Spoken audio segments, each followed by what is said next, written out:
welcome to the Horror Hangout podcast where film fans watch the best and worst horror movies of all time and talk about them. My name is Ben Errington, and today I'm joined by regular co-host Mr. Andy Conduit Turner. Hello, Ben. And if I might say so, you sound incredibly crisp and clear today. How you doing? Mate, I try my best to sound incredibly crisp and clear at all times. You sound pretty crisp and clear as well. Congratulations. Well, thank you. As a podcaster, that's all I could hope for. Yeah, that's good. And today we're joined by a very, very special guest. You know what? If you're a completionist of this show, you'll recognize this man. He's appeared on the show in a couple of formats, an interview where we talked to him about his film festival, and he appeared on our last Fright Fest episode chatting some films. That was a good time. We're over the moon to have him on the show in a full episode. Special guest, Screams by the Sea Festival Director, Radi Nikolov. Hello. Hello, everybody. How's everybody doing?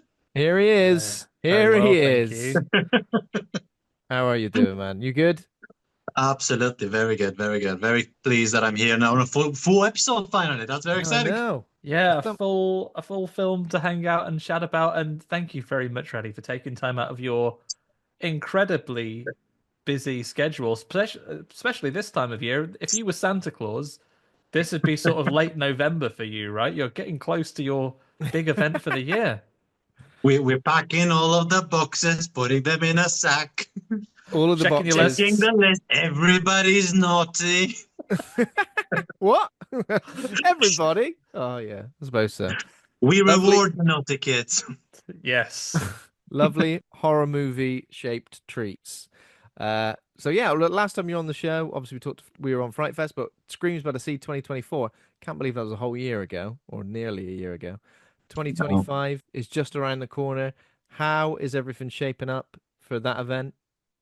Oh my God, everything is looking very, very good. I'm having talks and phone calls pretty much daily at the moment. It's weird because like Christmas hits and like nobody wants to hear about you, and then sort of January happens like, right, so we're doing this, right? I'm like, yes, we are. Let's go. And yeah, sort of I just did my timeline for the next couple of weeks, up to a month or so. We're signing up amazing panels and talks alongside of the fantastic films we're talking about putting on this year. So yeah, it's looking really, really good. Our tickets actually went on sale today. That's very exciting. Our full day passes went on sale. Oh, right. Okay. Oh, amazing. Very nice. Well, I'll tell you what, The box office is live. Yeah, box office is soon we live. are Don't, out in the don't delay. movies. Get them today, right? Absolutely, absolutely. Get your tickets in. I'm gonna do a bigger announcement when the titles start coming out, but like we wanted to get the tickets sort of rolling out to like the hardcore people that like I must come to Screams by the Sea. I've got to be there. I Queue mean, it. that's In- the kind in of the that's queue. the crowd you want to be in. Because let's face Exactly. it, I get it. If you're a cautious person, you know, you're the type of person that checks those doors for traps and so on. Maybe you just want to wait for the film lineup to come up. But take a risk once in your life. Last year, a great lineup. You shan't be disappointed. Get them now. You'll see all the great films as they're announced without having that stress of having to rush for a ticket then. You already have it in your pocket. Lovely weekend away on the South Coast. Oh, Ben yes. and I are likely to be around as well, and of course Radi and the rest of the team. You can't lose, Oh, to be yes. honest. Yeah. Well, so it's obviously it's happening on the 29th of March in Bournemouth at the Pavilion. Is it Pavilion Dance Southwest again, isn't it? Yes, it is. That's why we're hosting it again. Yeah. Yeah. Wonderful. So tickets on sale now. We'll put links in the show notes for everybody to that. And as Andy just mentioned, we're going to be there this year. So we missed out last year for a multitude of reasons, but this year we're going to be there in attendance, on the ground, feet on the ground, chatting to people, chatting to horror fans, chatting to horror filmmakers, chatting to Radi, chatting to everybody who doesn't run away at the sight of us brandishing a microphone and coming at them, eyes wide and And we terrified. have to run fast as well, Ben, because I've been in training again this year. So Have you? let me think. By the end of March, if you want to Wow. run away from me with a microphone, I would advise you to be able to do at least 10 mile. So get ready. 10 mile chase. I'm not going to commit to that. I'll block the escape routes. All right, you can do the chasing. I'll block the escape routes. That's what I'm Yeah. good for. I like that. We're gonna do like a little course, like a little podcaster Olympics. Yeah. Yep. Yeah. Who gets the scoop and go? Oh, I'm ready for this, lads. This is happening. We're definitely going to get the scoop. Looking forward to it, man. Obviously, last year was a huge success as well, wasn't it? It was amazing. Like we knew there was a hunger for something like this in Bournemouth, but we nearly sold out. Our very first event nearly sold out. It was absolutely phenomenal success. We had so much support from people. We're bringing some of the people from last year, and we're adding more on sort of like on our corner this year, support wise. It's gonna be fantastic. Yeah. What will there be new to the lineup? As obviously not the film lineup, but maybe just the everything else that's happening at the event. Yeah, so it's one of those things where like we wanted to make some like we want to expand. Like every year we want to do slightly bigger and slightly better than the previous year. But I was like, okay, guys, let's not start running before we learn to walk. So let's do the same thing, but let's add a couple of bits and pieces here and there that are gonna make it like a little fresher, newer, better. So this year, for the people that came last year to the festival, we had vendors and workshops in the foyer. We had special effects vampire workshop that was going on all day long. We had Neil Fraser, poster designer. He was there presenting his work.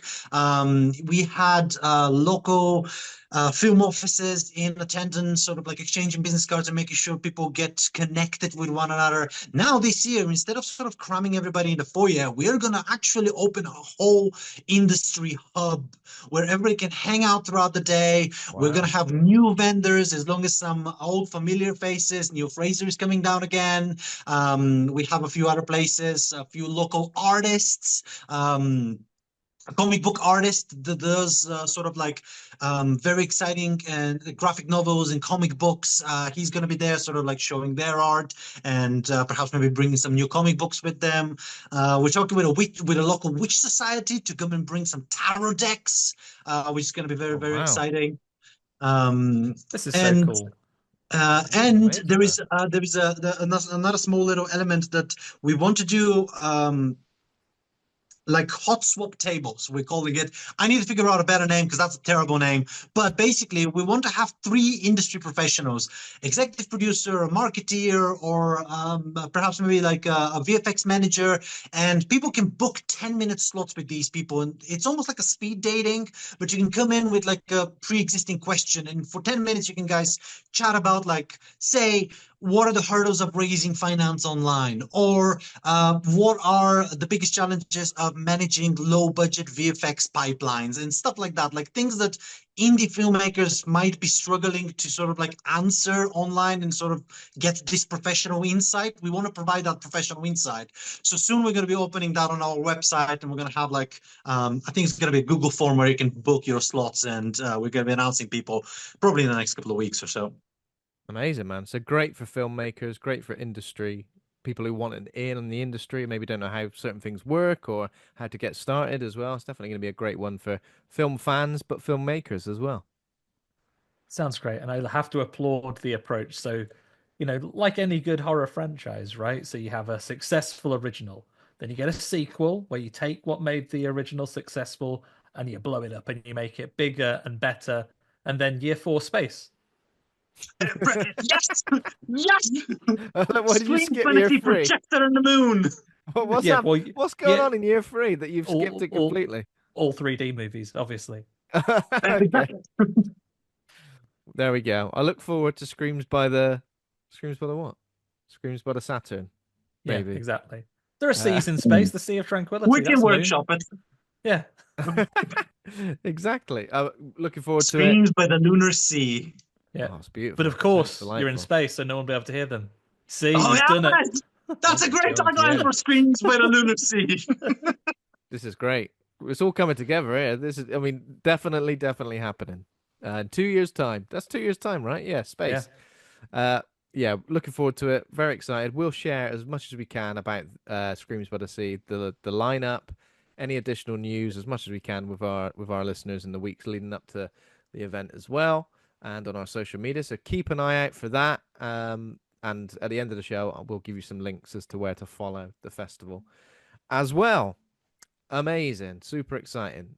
Have we got any horror news to dive into before we get ourselves ready for film of the week. I got a couple of bits for you, Ben. Unless you've got any to go with first. I got some as well, but I'll allow you to go first. Makes it sound like I make the rules around here, Andy. I It's don't. a special treat though, because you're usually the news anchor over here. Yeah. But some local news, at least to me. We've been talking film festivals. The lineup for Fright Fest Glasgow has been announced. I haven't even had a chance to dive in on all of the films yet, but we're going from Thursday the 6th of March right through to Saturday the 8th of March, Sundays for recovery. But yeah, we have many films, including The House of Ashes, Last Sacrifice, By the Throat, The Doom Busters, which looks very fun, A Mother's Embrace, a short film showcase, a staple of the Fright Fest lineup, having those short films in there as well. The American Backyard, Scared to Death, and we're closing on Saturday with a film called Rumpelstiltskin. Now, not the sort of 1990s slight take on the Leprechaun franchise, but with a short guy with an English accent. But this time, a new horror monster feature by former interviewee and guest, another Fright Fest regular, Andy Edwards is at it again. He sure is. We're gonna have to snag him, aren't we, before the event to try and find out more about Might this. have to try and catch up with him and see if we can come have a little chat about closing out the festival this year. If you're listening, Andy, give me a call. Otherwise, if you're not listening, Andy, I'll probably message you in a day or so. What? What's Andy's obsession with diminutive horror characters? Little Punch Man. I suppose he wasn't diminutive in a sense because it was just a killer dressed as. He comes like you can get a little Mr. Punch, but you can also get a big one. I don't know about Rumpelstiltskin. Maybe he's a big man who just as a go at people for guessing his name, spinning the straw into gold and the like. Rumpelstiltskin's what's he all about? I can't remember. So a boastful dad says, "Oh, my daughter's so good at spinning, she can spin straw to gold." So a psychotic king says, "All right, tell her to spin all this straw to gold or I'll chop her head off." And she's having a big cry, saying, "Oh, what am I going to do about this?" Then little Nomi man comes in and says, "Is that what he is? Little Nomi man?" Yeah, I think that's what Adam Buxton described him as. He comes in and says, "Oh, I'll spin that straw to gold, but if I do this for like, there's obviously a rule of three here. First, she gives him a necklace, and then she gives him like a ring, and then the third time she's got nothing to give him. Says, tell you what, if I do it this time, I'll have your first baby." And she's like, "Fair dues. I don't even plan to have kids in this economy. Off you go." And then obviously, so impressed is the king with her ability to spin straw to gold. He marries her, and she thinks it's okay. She marries the king. They eventually have a kid. Rumpelstiltskin comes back and goes, "I'll be taking that baby, please." And then he says, "Tell you what, I'll give you an out. If you can guess my name within 3 days, then we'll call it a draw." We'll call it a draw? Yeah. Not even you win. Not even if you guess my name, you win. If you guess my name, we'll call it a draw. Yeah. That's it. Is it a Grimm's fairy tale? I think so. Yeah. So this is a take on. It says he's a little imp here, but I don't want to label things, Is the kind of crux of it the fact you're never going to guess his name because Rumpelstiltskin is a mad solid name to get. You'd never guess it in a million years. Never would. Maybe though it's gone its head because now if anyone asks me to guess the name, I always guess Rumpelstiltskin first, just in case. There we go. You've beat it. You've beat that. So this Rumpelstiltskin is like a sort of medieval tale, isn't it? As far as I can tell from like the poster and for this film. Sorry, Andy Edwards' film. It's not like it's not taking place on a different seaside town. Yeah, Rumpelstiltskin 2018. Actually, Radi, have you seen Punch? I have, yes. We showed it last week. That's of right, course. you did. Yeah. I knew it. I knew there was some connection there. Yes. Because you got to show like a sort of seaside town slasher at Screams by the Sea, right? Absolutely. I was literally about to go, well, you should have shown it because it would have been perfect. But then you're one step ahead. He's already done it, mate. So yeah, that looks like a great lineup. I've got my tickets. You're seeing if you can join me if the annual leave fairies are kind. Maybe, Ben, a little man will come to you and says, "Yeah, Ben, I'll give you a couple of days off, but you got to give me." Guess my name, Rumpelstiltskin. Shit. I think the film Scared to Death is playing as well, isn't it? That's the sort of horror comedy that's with Lynn Shay, Bill Moseley, and others. They're also in it. Yeah, it was a good time last time, wasn't it? At Fright Fest Glasgow. It's nice to get to both events. Are you getting to? Are you planning to go to Fright Fest this year, Raddy? The one later in the year, of course. I definitely going, yeah, to the main event. The one in March is gonna be quite close with us, so Oh yeah, yeah. I wasn't I'll skip suggesting that one. that, He's but got work to do. Yeah. he's got things on. I mean, that's a good excuse. If anyone says, "Why can't you come? Why can't you come to this festival?" Just say, "Well, I'm doing a festival of my own, actually." So Yeah, he's one of the few sling people your that will hook. have that excuse. But you know who will be there, Ben? Go Fun on. is the friend of the show and font of charisma, Emma Cownley will be up there with us. So look Oh, forward to that. nice. Okay, so if I can't attend, it's a nice replacement, I would say. Wouldn't I say don't want to say. replacement, Ben. Alternative. I thought you say upgrade. A very No, I nice, wouldn't be so rude. a very nice upgrade. I don't mind. I don't mind being referred to as a downgrade to Emma Canley. I can take it. I can take it on the chin. I'm comfortable enough. So, did you have some The more? other bit of news I had for you, Ben, before we dive into the what the mainstream media got for us this time, um, is you may have already heard it by now, but if not, have a look on your feeds there, and you will see a lovely chat between myself and Owen Llewellyn, one of the stars of the R.I.P. Man. We recorded over the last couple of days Yes. a little interview with them. They're working on their independent horror sort of mystery that they're working out about a murderer who has a rare condition which he is born with no teeth, and he thinks to himself, "I know I can fix that problem. Murders." Hang on a So minute. Born with no, born with no teeth. yeah, I think it's Everyone, isn't called it? anodontia. Oh, right. So it's a thing. You're born and you just no teeth grow. Got no teeth. Didn't the little boy from the curly head boy from Stranger Things had it? Oh, okay. I've got you. I've got you. Where your I thought, teeth don't grow immediately. But yeah. even more disturbingly, I learned from a friend who is a midwife while talking about this rare disease, there is also an opposite disease where there are some babies that are born with a full set of teeth. Oh I wow. mean, that's the horror story there, right? That's Yeah. the. Yeah. And they're not proper teeth, so you have to have them taken out, but there are pictures of babies Are with we like saying full. that breastfeeding is completely off the cards if that happens? I don't know, it depends where you're from. If you're really hard, then you probably still do it. Still do it, mate. Just commit. Just Yeah. commit to that. Oh wow. Yeah. But yeah, you can check that out on your feeds now. A full chat with my self and Owen. Yeah, Yes. I Um, had a lot of fun. I'm not sure this poor man was quite ready for me to go. If you were getting teeth from a load of animals, which one would you get? Walrus? And he's like, what? I was expecting sensible questions, but we had a lovely Lovely time. walrus, yeah. That's a very sensible question. That's a great sex. Does it count as a tooth or a tusk though on a Your walrus? mouth would be full instantly. They'd be like Yeah. one big You walrus couldn't get tooth. used to it, could you? You'd just be like, no, absolutely not. Good question though. I'm gonna check out this interview in full and find out what the hell he said. Um, anything else? That what you No, got? that's all. I wanted to save you the big hits of the news, Ben. I'm gonna do one bit of bad news, one bit of good news. How do you feel Okay, about that? Bad strong news, positive. strong positive. Bad news. David Lynch has passed away. Can't believe it. Yeah. It was only last week, right? So I was watching In Search of Darkness, 1990 to 1994, and Twin Peaks Fire Walk with Me was being discussed, and I genuinely said, "Ah, you know what? We'll have to rewatch that because I haven't watched it in ages." In fact, I reckon we should just do all the David Lynch films. There's still plenty that I haven't seen, Mm. including Twin Peaks: The Return. No, never got round to it. Only ever seen series one and two, and then lo and behold, probably like the next day, found out that David Lynch had passed away, age 78. Um, yeah, huge loss. Obviously, some of the scariest moments in cinema, and not even horror cinema. We're talking just scary moments in general. The Mulholland Drive. Hmm. What would you say? Vagrant come around the corner, which Yeah. Literally scared to death. Maybe we should do literally a more. scared to death. I Maybe we should mean, do Mulholland Drive as an episode. yeah, definitely. Tons of stuff, obviously in Twin Peaks as well, but a visionary is probably the best way to describe him. But seems like a very nice man as well. If you ever tuned into everything he posted on social media, what was it called? The Weather Report, is that right?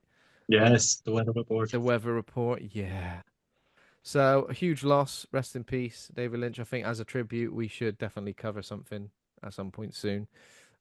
Andy, if you're up for it, let's do Yeah, it. I mean, been waiting for an excuse to. It's been have very, very vague memories of Mulholland Drive. Unless anything else springs to mind, maybe we'll do exactly that. Yeah, I think so. And a piece of good news. Well, I say good news, different news, different news. There's a trailer for the Until Dawn movie. Obviously the video game that came out a few years ago with like sort of slasher elements and also like a bit of a time loop thing going on. It's an adaptation from Sony Pictures. The trailer has arrived. Director David F. Sandberg, who made Lights Out, Annabelle Creation, and the writer behind It and The Nun, arrives in theaters April 25th. I was kind of worried that I was going to look at the trailer and go, it looks exactly like the film. But I don't know, it looks a little bit different, to what I was quite expecting. Is there any recasting, Ben, or is it the same people that? No, it's completely recast. There's none of the same people as in from the game, as in That's like some of them will be quite expensive now. Yeah, like Rami Malek and Hayden Panettiere as well.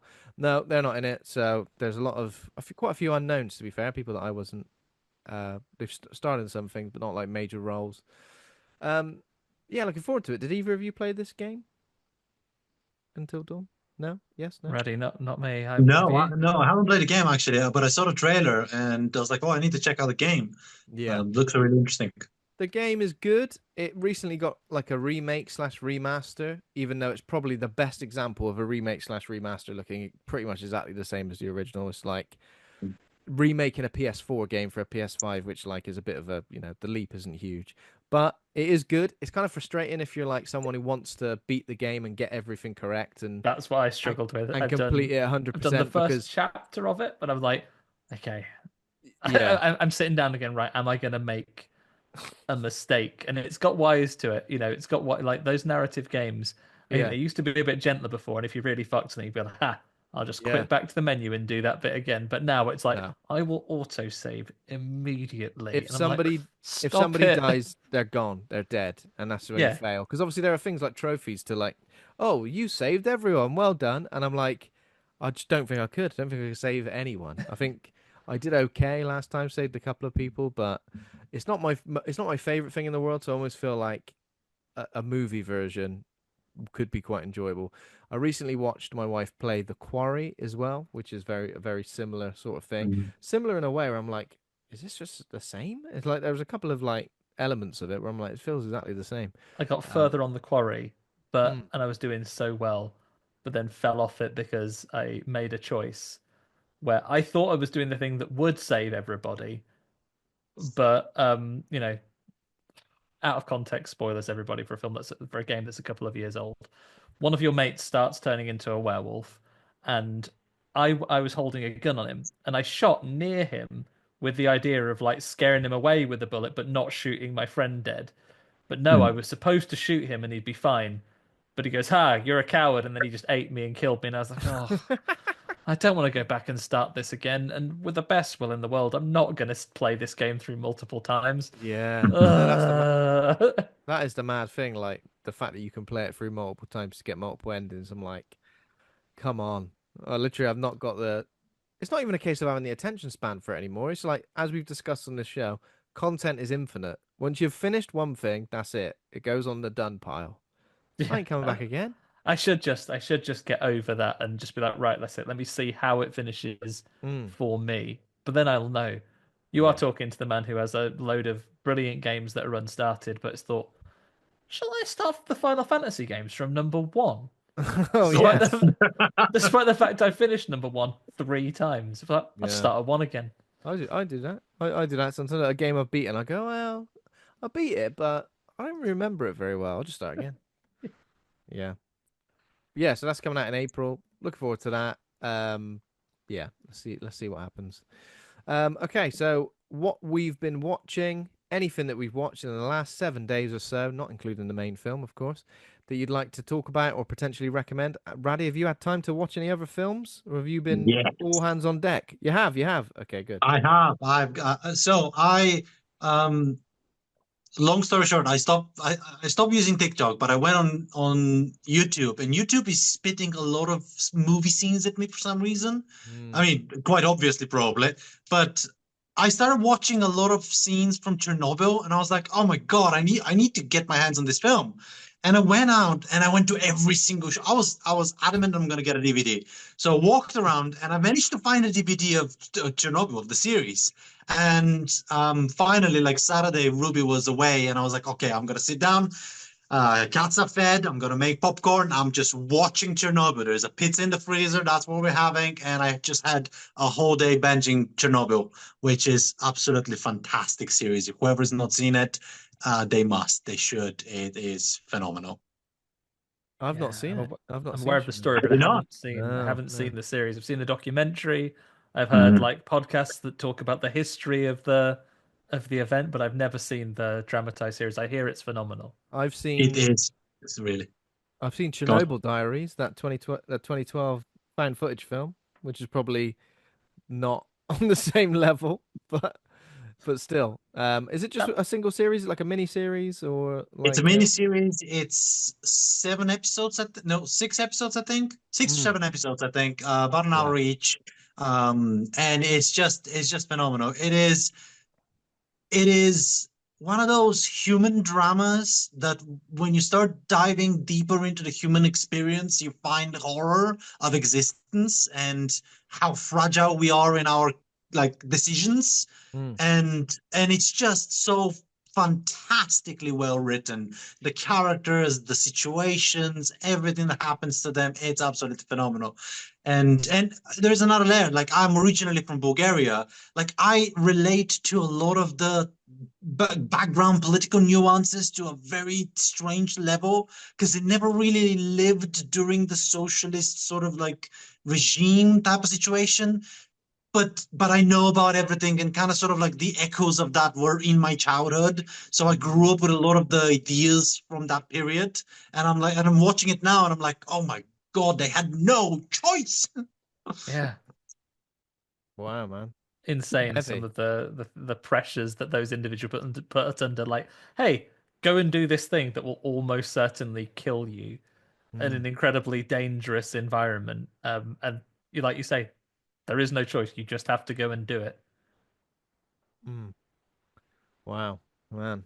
Uh, is that all you've seen recently, Ready?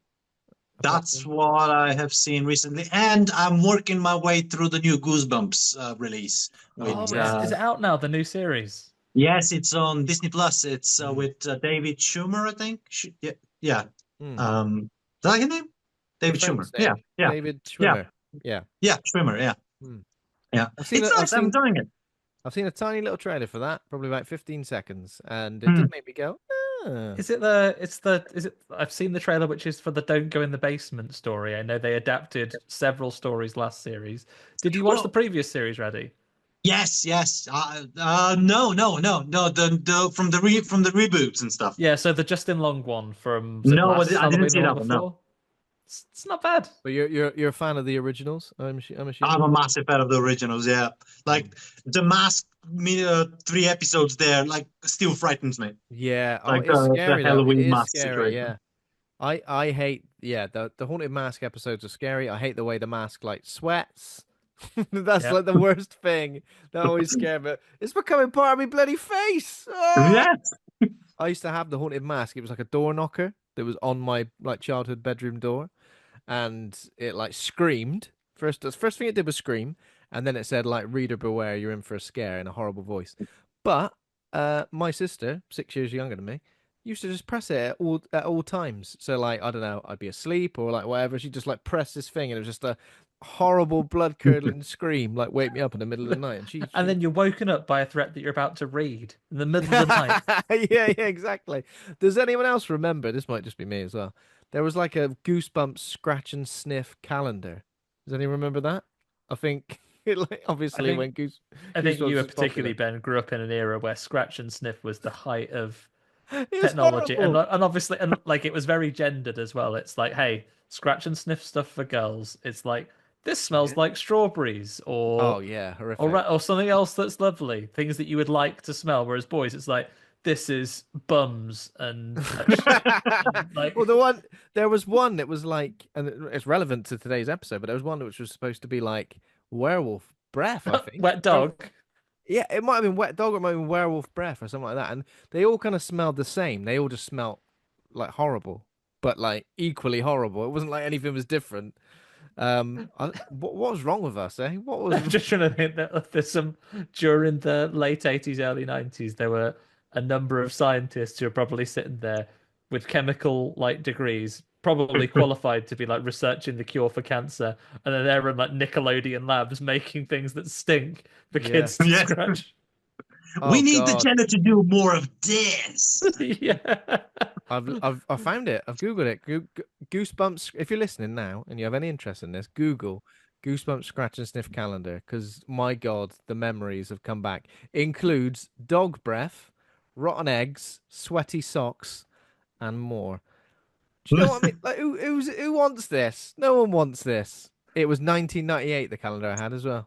It's one of those things that you want mostly to subject other people to.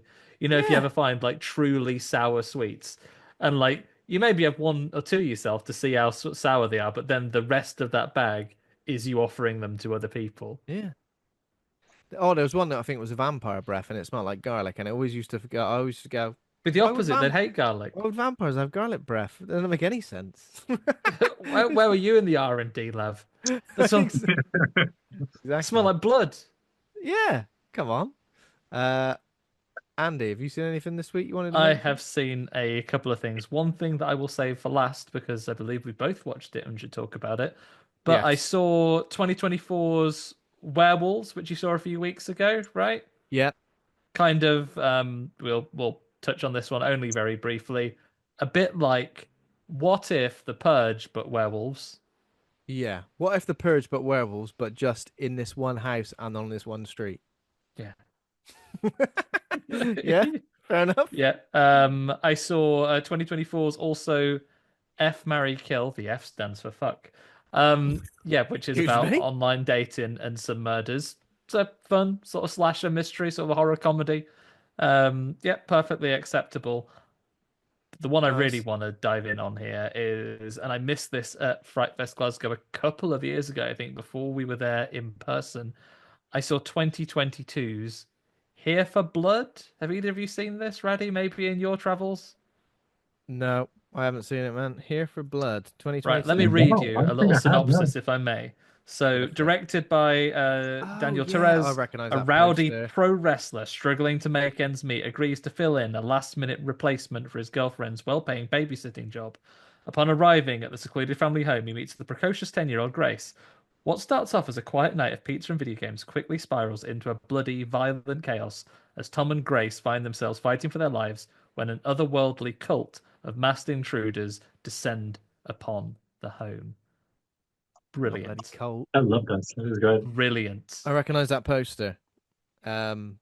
What? I need to find it then. I need to check it If you are anything like me, and I know I am, and some of your favorites out. No, around the rankings of a couple of years ago's How to Kill Monsters, if Psycho Gorman is your thing, if these are the types of films, if Invisible Raptor over the last couple of years was something you really enjoyed, join me in being very excited by this movie. It is a lot of fun, sharply written, really cool dialogue. The gore effects are, I would say, classic Peter Jackson levels of over the top. And Wow. Ben, for you, a wrestling man, you'll love it. This isn't Oh, just that he is a wrestler, but otherwise is, you know, a wrestler that's in the slasher. You'll get some suplexes, you'll get some clotheslines, you'll get some big power bombs, you'll get lots of your favorite wrestling moves. And one of the baddies looks a little bit like Sting. Um, yeah, it Sting the is wrestler or Sting the? Sting the wrestler, Okay. not ubiquitous character that comes on this podcast more than you'd expect. Gordon Sumner. Yeah. Yeah, this is it was brilliant. I loved it so much. It's up there on the pantheon for the exact Oh type of wow, things man. that I like. Watch this High praise as soon as you indeed. can. High praise indeed. Shall I just say a couple of mine before we Yeah, get and to then your other before one? the shared one that we both watched. Listen to this unconventional werewolf trilogy that I watched. Go on. Because I was trying to fill in the blanks of some werewolf movies I'd never seen and some I had. So I watched a movie called Wolf, starring Jack Nicholson and Michelle Pfeiffer from like the mid 90s, directed by Mike Nichols. Don't know if you've ever heard of this. It's bloody weird. It's like it's it's it's kind of like a drama, like a love triangle drama set at like a publisher's. Weird, exactly. Oh, sorry, James Spader is in it as well. You say David Jason, then I was like, David J. what? By this time next year, Rodney will be werewolves. David Jason's in it, falling through the bar. And then randomly, they just put like some sort of werewolf, wolfman subtext to everything, or subplot. Sorry, but then it becomes the main plot. There's a great scene that you may have seen, which is a deer running away from a fully clothed Jack Nicholson, but obviously ain't him. It's like a stuntman running after him, like on two legs, like as a wolfman, and killing the deer. It's hilarious, but unintentionally. It's a film that doesn't really know what it is trying to be. The only good bits are when Jack Nicholson's character does a massive jump, which is loads, loads of times in the film. He goes whoa off into the night. I love it.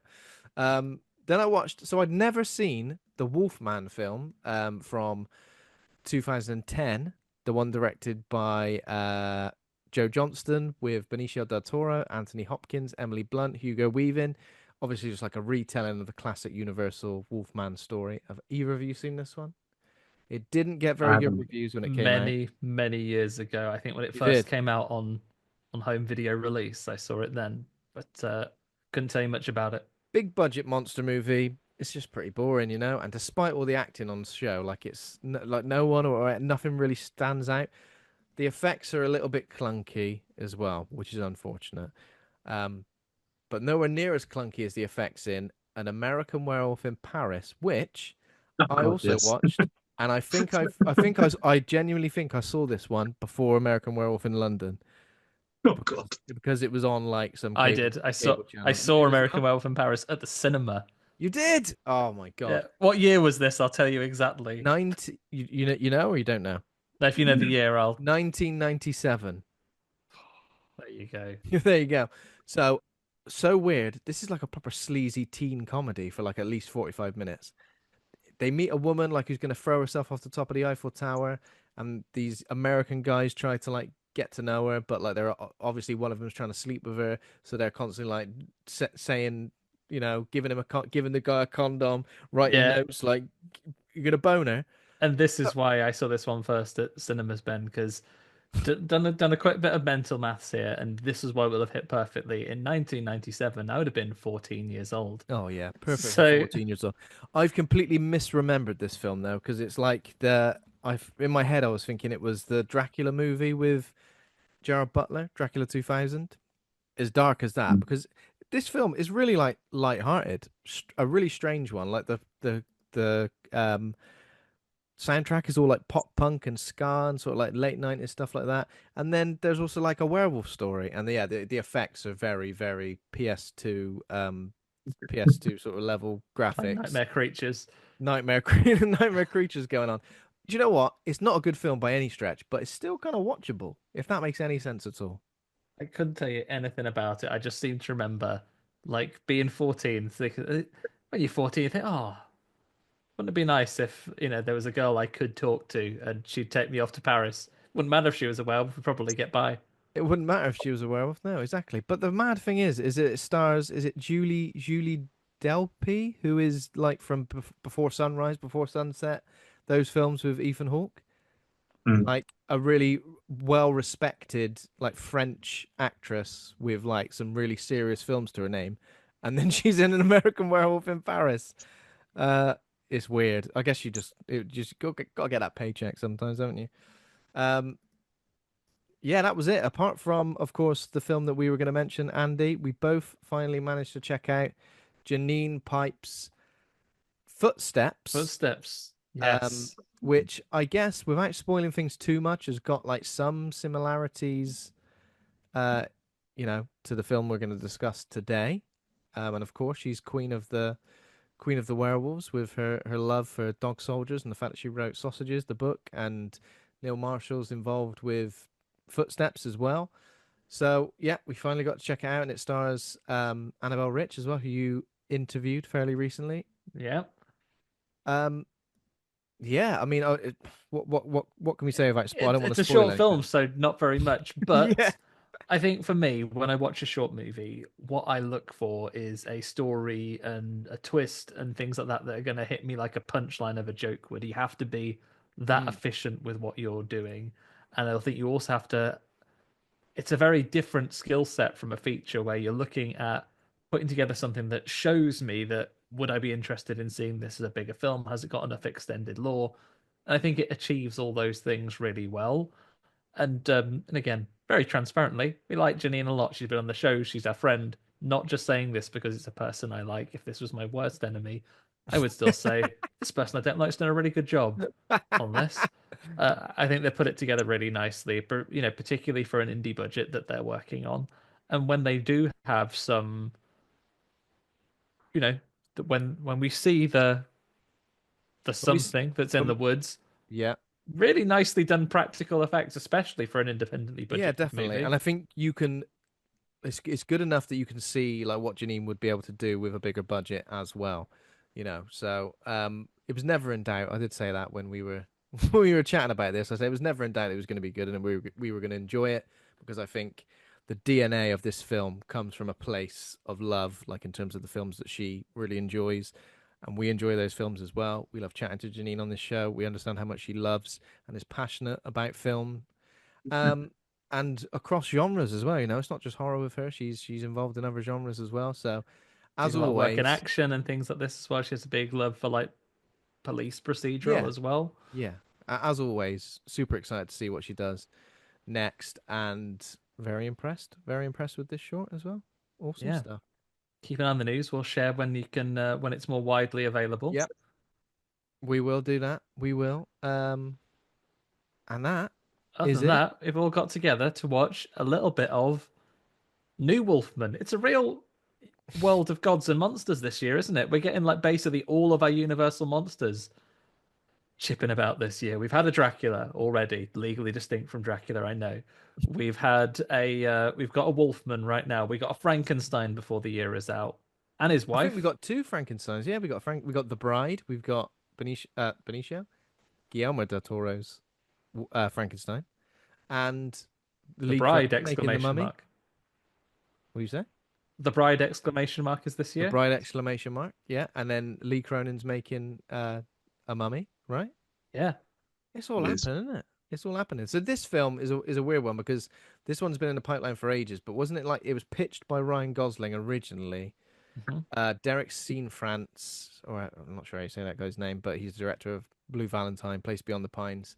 Loves him and old Goslers have got a lovely loving relationship, so they clearly were like, "Hey, let's make it." But they dropped out of the role, dropped out of the project in 2023, and it's Mr. Leigh Whannell, for those of you that listen to this podcast regularly. Um, Leigh Whannell the is Stallman himself is the back again. Solomon himself, and a man who's made a film such as The Invisible Man, and did really well. Red Flag Man, I guess he was The Invisible Man. Did you like The Invisible Man, Reddy? I have not seen it yet. Oh, you've not? It's good. Okay. No. 2020. I think definitely check it out. Even though I think like these monster movies are like that they've got like the subtext and the metaphor of like real human stories. So like The Invisible Man is like domestic violence slash a Yeah. controlling relationship. And I feel like the Wolfman here is kind of like about generational What if trauma. what if Dad was dog? What if Dad was dog? Well, I've never thought about it like that actually. Generational trauma, domestic violence again to a degree, and despite the fact that you move away from your dad at a young age, you're turning into him quite literally. That's kind of what it's all about. Let me just do a little bit of a read up on this actually, because we've dived in without really talking about it. Yeah, So what's the synopsis? Wolfman, 2025 American horror film directed by Leigh Whannell. I can never say it anymore. Leigh Whannell, from a screenplay co-wrote with Corbett Tuck. Nice one, Corbett. A reboot of The Wolfman, 1941, which we've not covered on this show You did it when you But were a guest on the Every Film Ever every podcast. movie ever podcast, I did talk about it, and I think you watched it as well, Andy. So we're well aware that Did watch it as well, it was a and bit problematic. I know it's yeah, that man 1941. is less of a predator when he's a werewolf than when he's just a regular guy. Yeah, it's true. That is 100% true. This film stars Christopher Abbott, Julia Garner, and Sam Jaeger. The plot follows a family man seeking to protect his wife and daughter from a werewolf, only to become infected and slowly transform into the creature. This is another film that's under the Blumhouse umbrella as well. There were some Wolfman things at Universal Studios at the Halloween Horror Nights. I didn't actually see the Wolfman, but I saw some photos of what he apparently looked like, and it went all over the internet because people were going crazy, going, "This can't be what the Wolfman's gonna look like," because it kind of looked like Gandalf. It kind of just looked like Gandalf.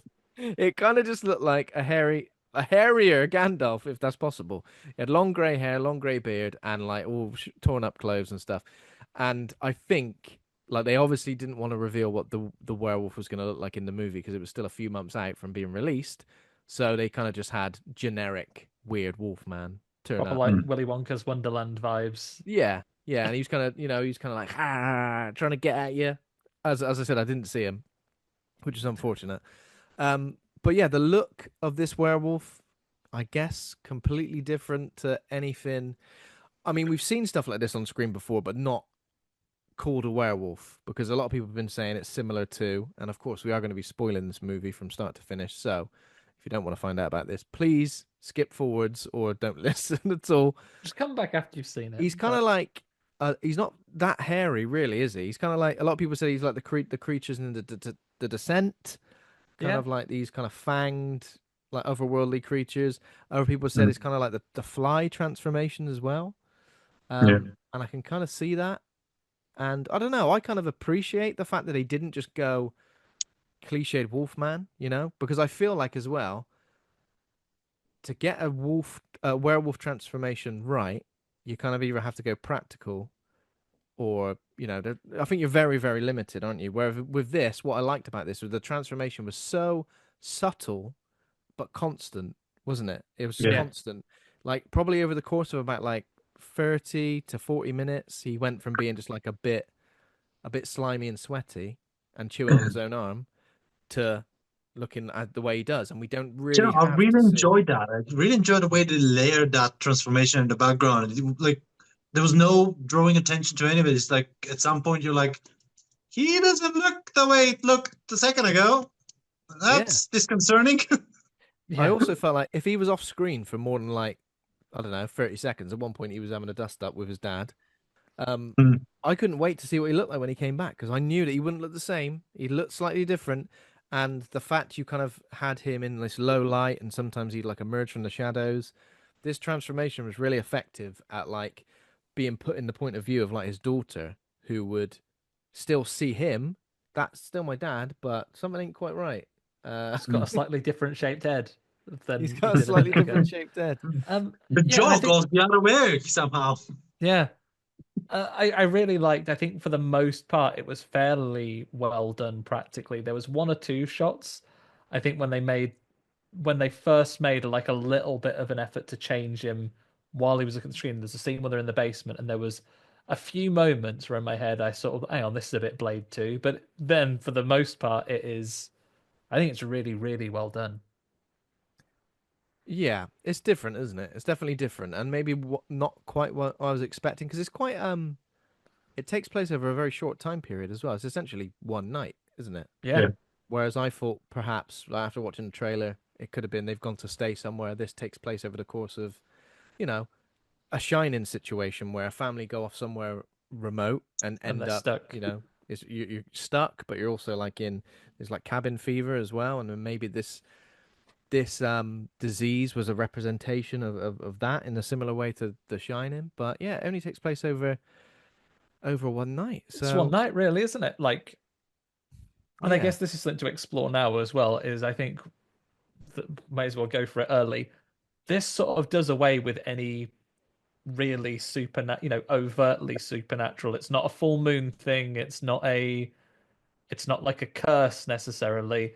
werewolf is a type of poorly you can get when you go out in the woods. If you're not ever so careful, you can get werewolf disease, Mm. and that's a thing that will just happen. It's nothing to do with full moons or chaining yourself up at a certain time of the month. It is Mm. straight away. Radi, do you have a favorite werewolf movie? Do you have a favorite werewolf transformation? I know it feels like an obvious question. Do you have a favorite werewolf transformation? But I mean, yeah. yeah, it does, doesn't it? American Werewolf, of course, but I try to be interesting. Try to come up with something. Um, you know what I've seen a lot of clips of, but I still haven't seen as a full film is The Wolf of Snow Hollow. Oh, Yes. that's really good. I Yeah, love it's it. good. It's That good. Jim Cummings film. Like that werewolf looks really cool. Mm. Yeah. Yeah, Get and watch it when you can, and give us your review afterwards. I yeah, really definitely. liked the Wolf of Snow Hollow. I mean, if you want an interesting answer, Ben, you know what I'm going to go with if it's not the standard ones. Of course, it can only be Howling 3, marsupials. A film that gets a mention more often than any. It's not getting mentioned anywhere else on the planet more than it is on this show. Yeah. It's because I love the Howling 2, Strieber bitch, your sister is a werewolf so much. But the Mm. third one, tell you what, that no horror franchise has had the roller coaster and the imagination that the Howling franchise has over the years, and It's that'll a be our true roller next one to coaster. cover Yeah, on the show, Ben. We've done the first two now. yeah. I think yeah, something unique. I think I like a werewolf transformation when it kind of looks painful. You know, it's difficult though, isn't it? Because I feel like you're really stuck in between a rock and a hard place. You're going for um CGI with a transformation, and everyone Lovely goes, silky hair like Van "Oh Helsing. bloody hell, that's oh yeah," when he just shakes his hair out and just I mean bad. Gotta say, that werewolf is pretty cool. That werewolf's cool. Yeah, it's cool. It's like Lovely shiny hair though. scary. Um, do you know what? I love the actual brash nature of the dog soldier transformation when the guy just turns up with sharp teeth and like contacts in and then ducks down behind the table and then comes up fully transformed. I'm a big wolf now. I'm all over that because I feel like that's great, isn't it? Um, I guess like the transformation in Van Helsing is a bit like the Hulk, where it's just Yeah, seconds, you know, it's just literally like Mm. I'm always a wolf. I'm always wolfy. That's my secret cap. Yeah. And again, like if the transformation takes too long, it can be like, you know, it You'd have time to go, wouldn't you? gives the victim a chance to get away. American Werewolf in London obviously is the one because it's that extended sequence, the soundtrack that's playing is while it's happening. But my favorite moment from that film is just the sight of that werewolf crawling towards that guy on the tube and just seeing him at the bottom of the stairs just for a couple of seconds on all fours. It's terrifying. It is terrifying. Yeah. American What Werewolf in London, like it's only the only thing that detracts from that as being one of the scariest werewolf transformations is the fact that in the same film there is a non-werewolf transformation film which is more horrific. You know, that nightmare he has where yeah, horrible mutant Nazis come into his not the bloody family's house mutant and kill them Nazis all turned for up. no reason. Yes. What a horrible nightmare. It's horrible. What about the werewolf in Monster Squad? That's a Yeah, pretty good one. Oh it's a yeah. good one. Yeah, yeah. That was used to scare me a little bit, I think. Um, yeah, so it's difficult, isn't it, really? Because I feel like there haven't really been like the werewolf in this film is kind of like a hybrid. I mean, I know werewolves by their very nature are hybrids, but like a hybrid of like what we've seen before, and also like we it's a disease all of a sudden. You know, we don't really get anything about the full moon essentially. The word the face of the wolf is what this kind of thing is discussed Yeah. as. Yeah, that's what we get in the beginning, right? Isn't Mm. it? Is we get some lovely explanatory text that says, "Tell you what, once upon a time in the '90s, this fella went missing, and he was said to have got this animal-born disease, but the local people call it Face of the a wolf. word which also means the Oh yeah, face of the wolf, I kind of like this. wolf face-itis." I did like this cold open as well. This sort of extended cold open. It almost made me feel like I could spend the entirety of the film with these characters, even though I know what's coming up. that were jumping forwards in time, but I felt like it was good enough that, Hmm. and also it wasn't like super you know, sometimes with a cold open, you're just waiting and waiting and waiting for the creature to attack and then the title card to hit. Whereas this, we waited and waited and waited. The creature kind of attacked, but not really. And then we got to spend some time with the dad and the son. Yeah, I Yeah, mean, so so in should we terms of get into cast, this? Should we get into this like opening scene thing so we can talk about the cast yeah. in the past? Let me just mention the cast. So Christopher Abbott is the main man. Blake Lovell, the Wolf Man. What a lovely name that is, Blake Lovell. Um, I think we mentioned before he's quite wolf-like anyway. Christopher Abbott. We've seen him in is it Possessor? We've seen He's him in in. Possessor, He's yeah. in Poor Things as well. There's something about his eyes. His eyes look a bit wild, like like something ain't quite right there. Like maybe he is a wolfman. Uh, Julia Garner. I've only really seen her in Ozark. Oh wait, I've seen her in the Rosemary's Apartment Baby. 1A. What Yeah, was that? that's it. Apartment 1A, Apartment is One it? A, and she was good in that. She was good in that. I think she was good in this as well. There's a little girl called Ginger. Matilda Firth plays her. Sam Jaeger is like Daddy Wolf, the Wolf Dad. Yeah. The most telegraphed reveal, I guess. Um, yeah, and that's kind of Oh, it. There's not really much. Oh, there's like a hunter dude as well who's a bit odd. Yeah. Yeah, who doesn't really. although you're profiling him, he was perfectly nice. Nah, he was a bit odd. There was something a bit odd. I don't know what it was.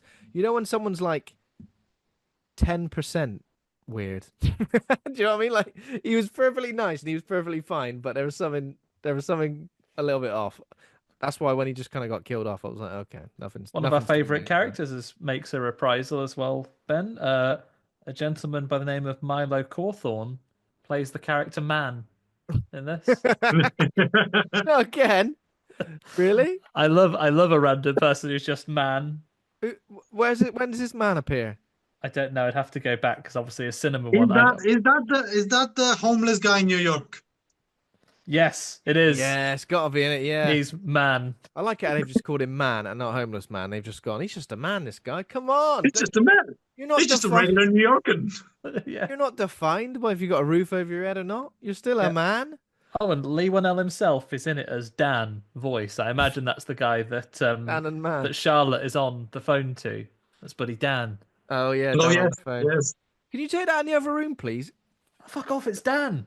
That was Sorry. the most passive aggressive arguing that I've seen Yeah, ever. yeah.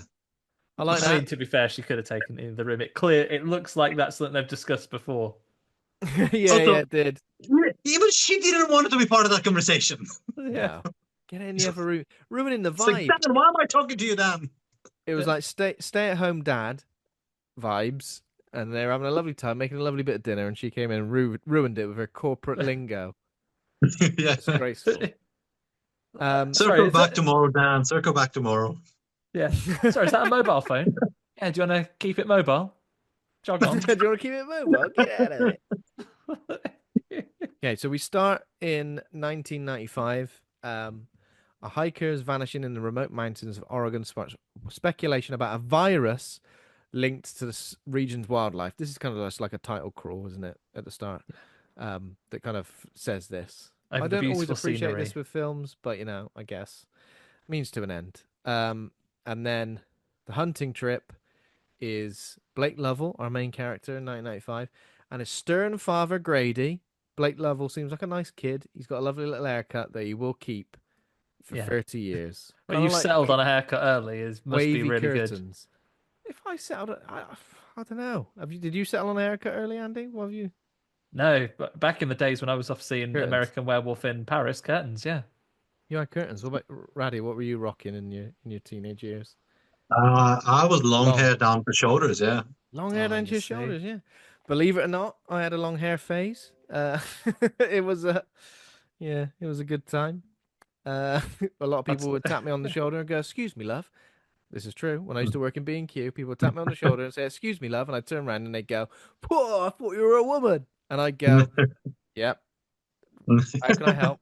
How dare you assume someone's gender that you'd say you cancel them? Well, from Refuse to behind serve as them. well. I mean, I don't know. I reckon I had very manly, He had lovely, very he manly he had lovely cornrows that looked like Eddie Gordo. I've brought that as well. So yeah, while this is happening, the dad's real stern. He's like, "You ain't even listening, kid. Don't eat these mushrooms because you Oh, he's will." on like a hair trigger for being like he has hair trigger angry dad stuff, doesn't he? Like Yeah, just chill out, innit? from the very beginning, where he's like he wakes his son up, bursts out in 10 hut, and it's like you're not in the army anymore, Dad. Get over Oh it. yeah. Come Mm. on. We're leaving here at 700 hours. I think he says. Do you know what? I quite I was as I got into that whole sequence, I was like, okay, calm down. But the more it went into it, I was like, okay, I'm in here. Where like there's gotta be danger. This is up in the mountains. Like these guys, do you know what I mean? There's gonna be it's gonna be something stupid's gonna happen. The kid's gonna do something stupid. Dad's gonna die. Do you know what I mean? I was in Yeah. for it. I was like, let's Yeah. go. Yeah, and you're right. Like, and then you sort of start to wonder, like, oh, is he just a harsh dad because actually he knows that there's some danger here, and he really wants his son to be careful, and it's like me, like needs must and so on to try and get him to listen.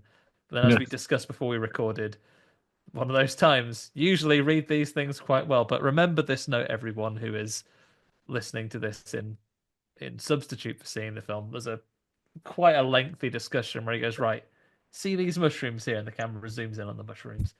Death cap mushrooms.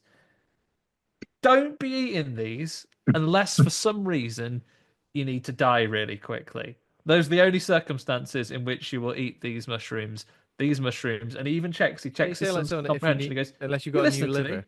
Death cap mushrooms. Yeah, unless you get a new liver, you don't want to be eating these mushrooms. Otherwise, dead. So just remember that these mushrooms, just in case it ever comes up again. Yeah. It doesn't.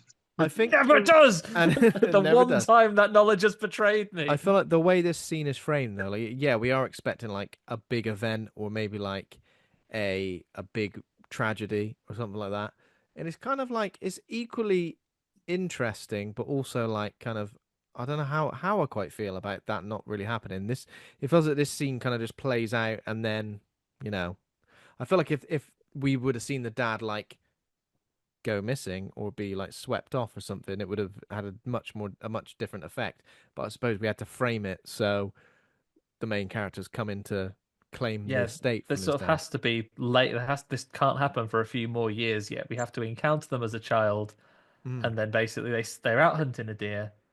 They see something, and even the dad gets afraid. They run up into like a deer hide. There's a couple of interesting shots. There's one where you kind of just see a figure standing in the woods. It's a bit like the footage of the Bigfoot when you see Yeah. him walking Mhm. along. All right, he just stood there looking menacing. I like that. I think moments like that are far scarier than what I thought was going to happen, which was it was just going to appear in the crosshairs, Yeah. you know, and it would be a big scare. Yeah. And I Do you know what that shot really reminded me of? That still freaks me out. It's you guys seen you must have seen the signs. Yes. oh Yes. hell Like yes, that yeah silhouette on yeah top of the yeah barn. Yeah. Like yeah when on I top of the saw it, barn. like Yeah, you're right. that film, like even though when I watched it, like oh, this is a nice film, but that scene freaked me Yeah, out for months. and they Yeah. go, oh, it's just one of the neighbors' boys. What on the roof? Nope. How'd he get Not the there? roof. Oh, and that stretchy fella walks past on the news. Terrifying. Yeah. Oh yeah, Yeah, similar to that, and I really actually like the stuff they do looking down that rifle scope because it restricts your field of vision so much when you spyglass in down there. Like right now, I'm looking at yeah, Radi on the camera. If Ben was to sneak up on me, oh my goodness, be surprised. Like yeah. that restricted field of vision, it zooms you right in. It is perfect for you to get a little scare or to get a flash of something and to never be able to find out what is after you. But I prefer it this way. I think this really builds the tension.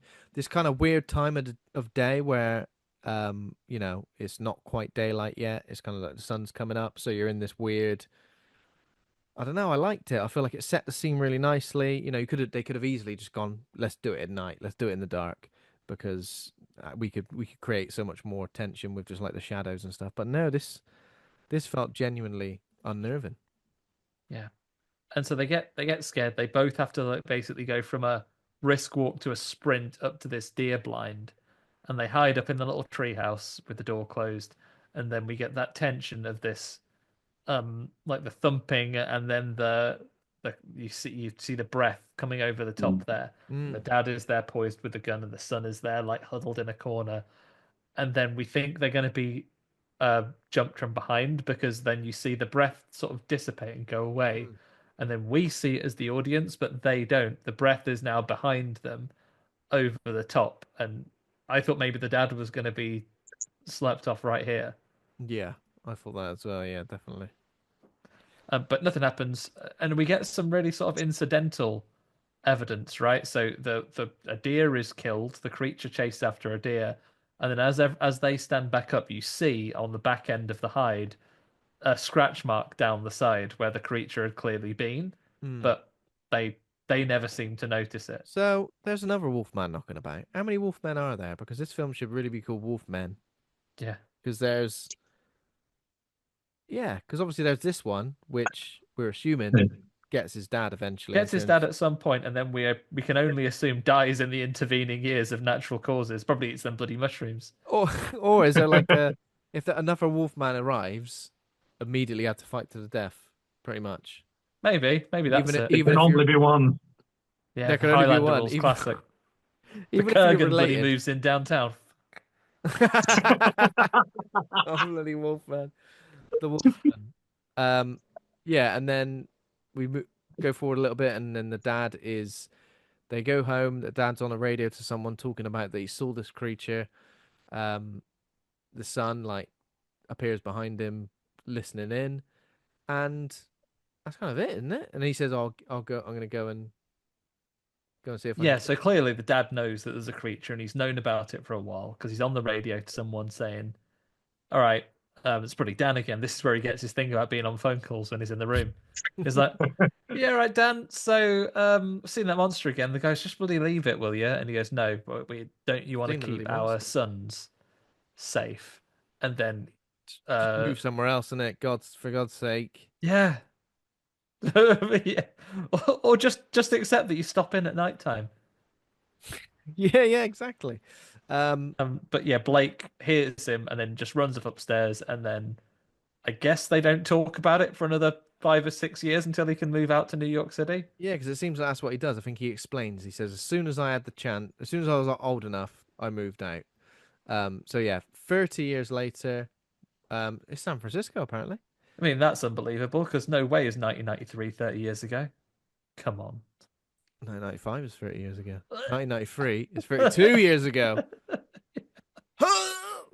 Yeah. Just Um. Infinity War away into dust. So so he lives in San Francisco. He's all grown up. He's got the same hair. He lives in San Francisco with his daughter Ginger and workaholic wife Charlotte. Um. Do you And think, I don't know. So it chaps, says, that is his daughter called Ginger as a Ginger Snaps nod, yeah, I didn't think of that, but yeah, I Yeah. expect so. or were they just rolling the dice when she was born? Because surely, Yeah. can someone be called Ginger that doesn't have auburn hair? Who knows? Who knows? She could die when she gets older. They call him Um, Ron Weasley, Blondie. So it says, like his estranged father, he struggles to control his temper.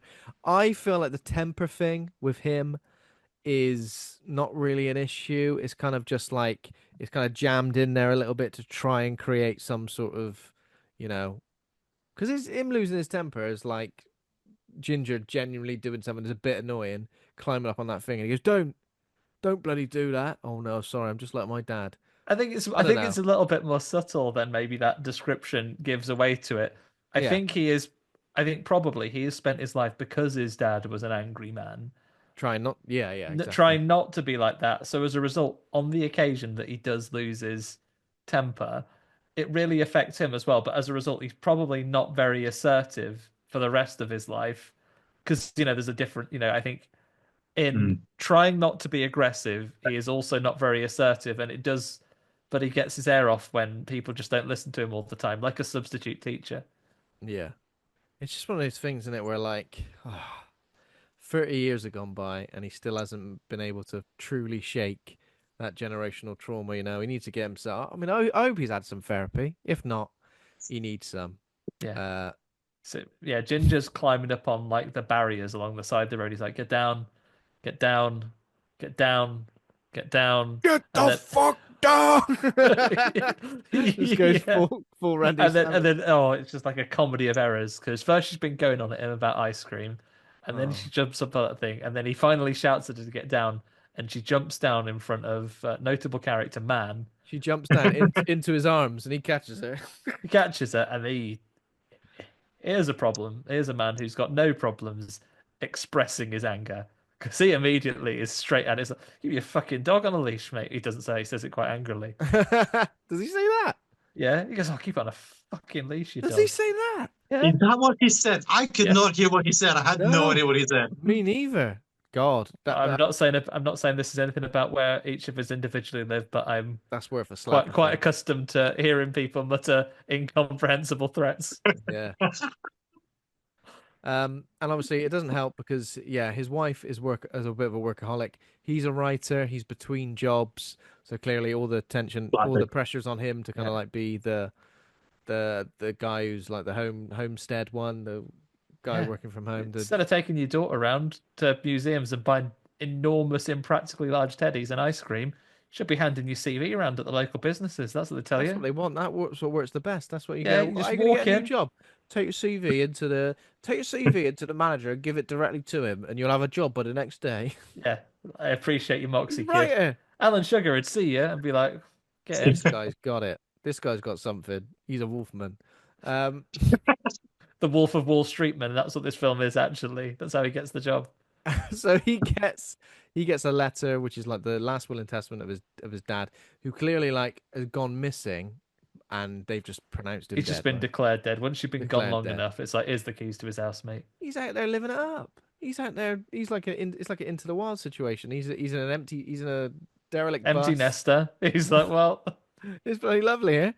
But yeah, so that is obviously a confirmation for Blake, that his dad's finally dead, and it kind of is a weight off of his mind, I guess, in a way. But now he has to go to Oregon to get all of his dad's belongings up together. he plays Get his this to his estate in order. advantage straight away, right? Though, because straight away he used it to get out of an argument. Because he comes in, and we already mentioned it. Charlotte's on the phone to bloody Dan again, and she's like, "Yeah, Dan, put it on the paper." Well, do that then. He takes in the room, please. And again, gets raging because no one listens to him. She goes, "Do that for "Fuck's sake, we take it into the room." And then she's like, "You're being really unreasonable." Actually goes, "Oh, I did just get a letter that my dad's officially dead." And she's like, "Fuck, can't be angry with you now." I'd save that to win every argument. Well, you say that you're having a go at me for not taking the bins out, but my dad's just been declared dead. Actually, you can't use that again. I'm gonna. And this moves quite quickly. We're quickly on our way to the Oregon forest. He does say he wants something. them to come together, right? Because he says to Charlotte, "Have we ever truly been? Yeah. Are we happy? Why not come to Oregon?" And he says, with me, "There's a view which, when you look at it, it makes you think everything's going to be all right." Have you got a view like that? Has anyone got a view they enjoy, that makes you feel everything's going to be all right? Is it a sunrise? Is it a sunset? Looking out to the sea in Bournemouth, Radi? I'm trying my best. Trying your best. Andy, I'll hand a view over. Andy, over you got to have one up when I in. cross that bridge over into the Fair City Centre, Ben, I look out over that river. Sometimes you'll see an otter down there. Sometimes you'll see beavers, and I think An otter. I'll be all right. Yeah, Two see little otters otters down the holding river. hands. Yeah. Yeah. Sometimes I go down Broughty Ferry and just look out over the sea, so the dolphins splash over, and I think, yeah, it's going to be all right, mate. This is true. This is truly amazing. That's an amazing answer. Wonderful. I don't think I've got one. When I see your face every week, Andy. When I log into Zoom. That's the best one. When I log into Zoom and your face is there, and I go, you know what? Things are going to be all right. He's got a great background on. Yeah. Yeah, why not? But to be fair, the view that he does describe and the view that we do eventually see, I feel like he's correct. It's one of them, isn't it? Yeah. Unless you've got associated Wolfman-related traumas, I feel after this event you might look at that view and say, "Yeah, this reminds you that time there was a Wolfman." This reminds me of the time my husband turned into a wolfman. I'm not into it. Show me the bus stop in town, actually. New York City, this way, 10 miles. Just shot a man. Lovely sunrise. Oh, it's all going to be all right. So yeah, he like waits outside our workplace. When she turns up, he basically says all this stuff and says, let's go here. You can work remotely." He says, And she "There's goes, "Oh not yeah, an, that's the thing now, isn't there's not it?" an ounce of signal. There's not a drop of signal. Then there's not." She's gonna And he see, knows it. yeah, she's gonna CB radio a booking. Hello, Dan. Have you got a CB radio in the office? No. Well, She'll be dictating a book to Dan down there, and also he's got to play the blinder, hasn't he? Because he knows the CB radio's in the basement. She's got to take her calls down there. No oh more. yes, he's done a business. He knows exactly what's going on. Oh, Blake. I wouldn't want to live. This house is like. How would you feel about just turning up and staying at a house that's been like abandoned for like all this time? Especially if you're a kid. Like, what's there to do? Oh, she's like a precocious kid. She loves a bit of 20 questions, doesn't she? Straight away. She's I guess so. entertained for it. She's a kid who loves walking along the little barriers along the side of the road. She's got a big teddy that she can bring with her. Got everything she needs. So is this isn't like really a vacation. It's kind of like just a They're going in a truck to get his dad's stuff, aren't they? So they get his can. dad's stuff. So they rent a big truck and like drive there, and we get some lovely views, of course. But when they arrive and they feel like they're almost there, they encounter a local. His name's Derek. He's standing quite ominously in the deer. Was it called a deer hide? Yeah, like a deer blind, I think. Oh, that's what they call it, deer blind. He's standing there quite ominously. He's got a rifle on his shoulder. Could be potentially a little bit of a threat. But when he turns up, he knows Blake. He's like, "Oh, remember me? I'm the son of someone. I don't know." And I don't think Blake remembers at all. But Blake is trying to You do his remember the best. only other kid, surely? Yeah, I remember you. You had yeah. I remember. Don't worry about it. Yeah, you're the only kid of our only neighbour. Yeah.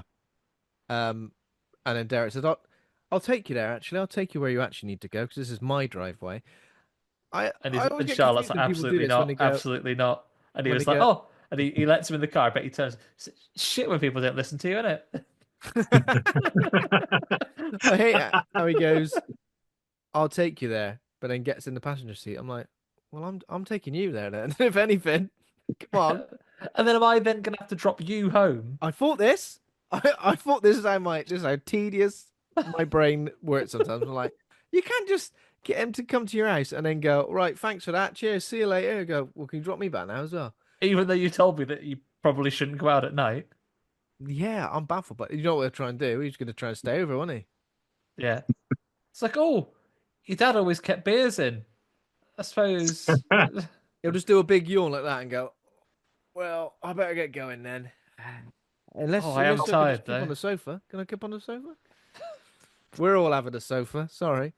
And yeah, so stuff kicks off pretty much immediately, right? This is what happens in this film. It doesn't really spend too much time, even though we had the cold open and other stuff. But as soon as we get to Oregon, the scene doesn't need to be set anymore.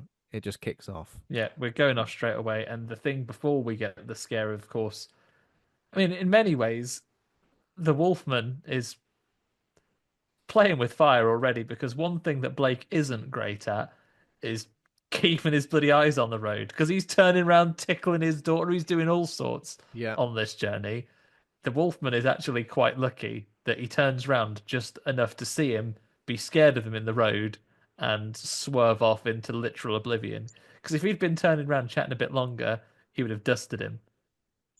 Because I don't Yeah. think, not being magic, I don't think that Wolfman would have been truck proof. Yeah, I don't think he would have been.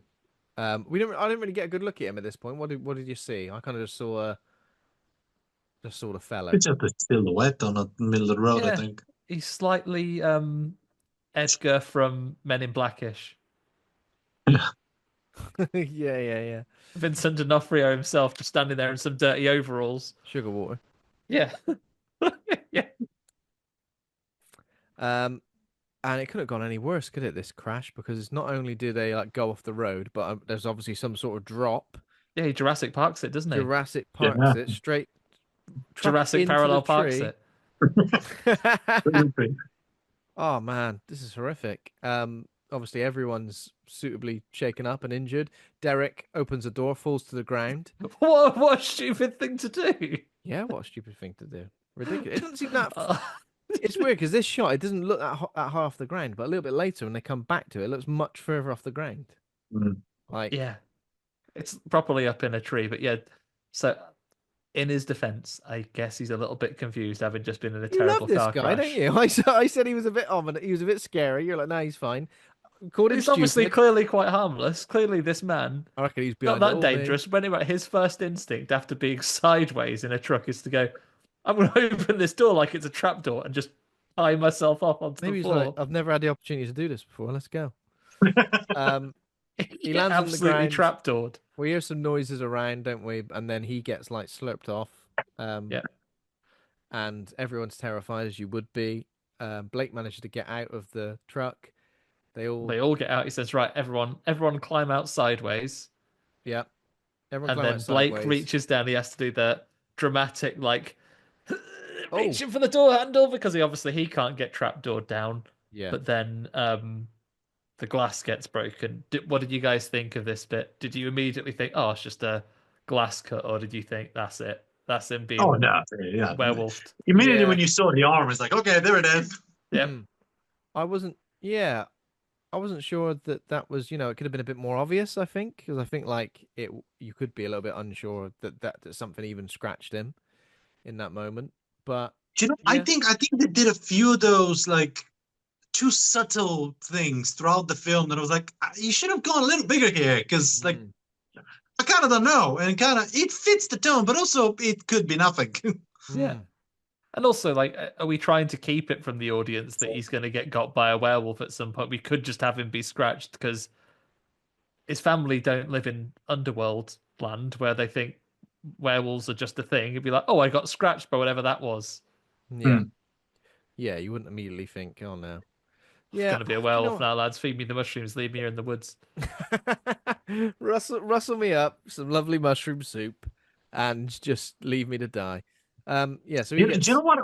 If because like the two different approaches right in that moment, right, where like it could be the family versus a monster, or it could be a monster within the family, and like that is the moment where you kind of decide which kind of story you're gonna sort of do. Yeah. But I think because Blake had so many like ominous like pushing shots of like, I really don't want to go there way back in San Francisco, I'm like, well, that man subconsciously know he's gonna die. So like I'm kind of on the board of like, well, he clearly is going to be turning into something, or something horrible is going to happen to him at some point. So I'm kind of like in that moment expecting something to happen to him. Yeah. Do you know what I mean? Yeah. He was kind of like destined for this to happen. Yeah. Wasn't it? I kind of enjoyed, and of course we will get into it, but I kind of enjoyed when he was like, when he was not like fully infected, and he was kind of just like bumbling along, like, I'm with you guys. Don't worry. Oh yeah, Save me as well. when he was sugar watering it, and he's going Useless. around. Yeah. Absolutely useless. You're a hindrance more than a help. There's a wolfman. There's a wolfman on the bonnet of the car. Do like, something. Hold this car battery, will you? And he's just like pottering along with it. He was just absolutely. He was tanked right up, I reckon. And also, just before that bit, when he's going upstairs, going, "What's that spider doing?" Oh yeah, we'll get to that. I love that. Like Ozzy Osbourne's into his room, and it's like, oh my god, yeah. This probably is like. I bet there are some like parallels for like drug use or something in this. Yeah. In this instance, do you know what I mean? Because that's mad. We'll get into that. I like the spider bit. So yeah, they escape from the truck and basically just run off into the woods. I love the run pursued. into the woods with I think the visuals of the wolf behind them is just subtle enough, and nothing like I think I don't know how many times I see it, the stress and anxiety of trying to get a door unlocked when there's something after you is one of the purest feelings in cinema you can get. Yeah, definitely. It was good. I liked it, and what I liked is that we didn't really see much in this instance either. Yeah. We didn't see, something just scuttling off behind them, or it was coming good. through the long grass like velociraptors. Yeah. So what he says? He tells him it's a bear, doesn't he? It's just a bear. Yeah. A big howling. Well, yeah, I guess so. Wolf-like man bear. It's one of them man bears, isn't it? Yeah. They manage to get into the house, barricade the door, turn on that generator.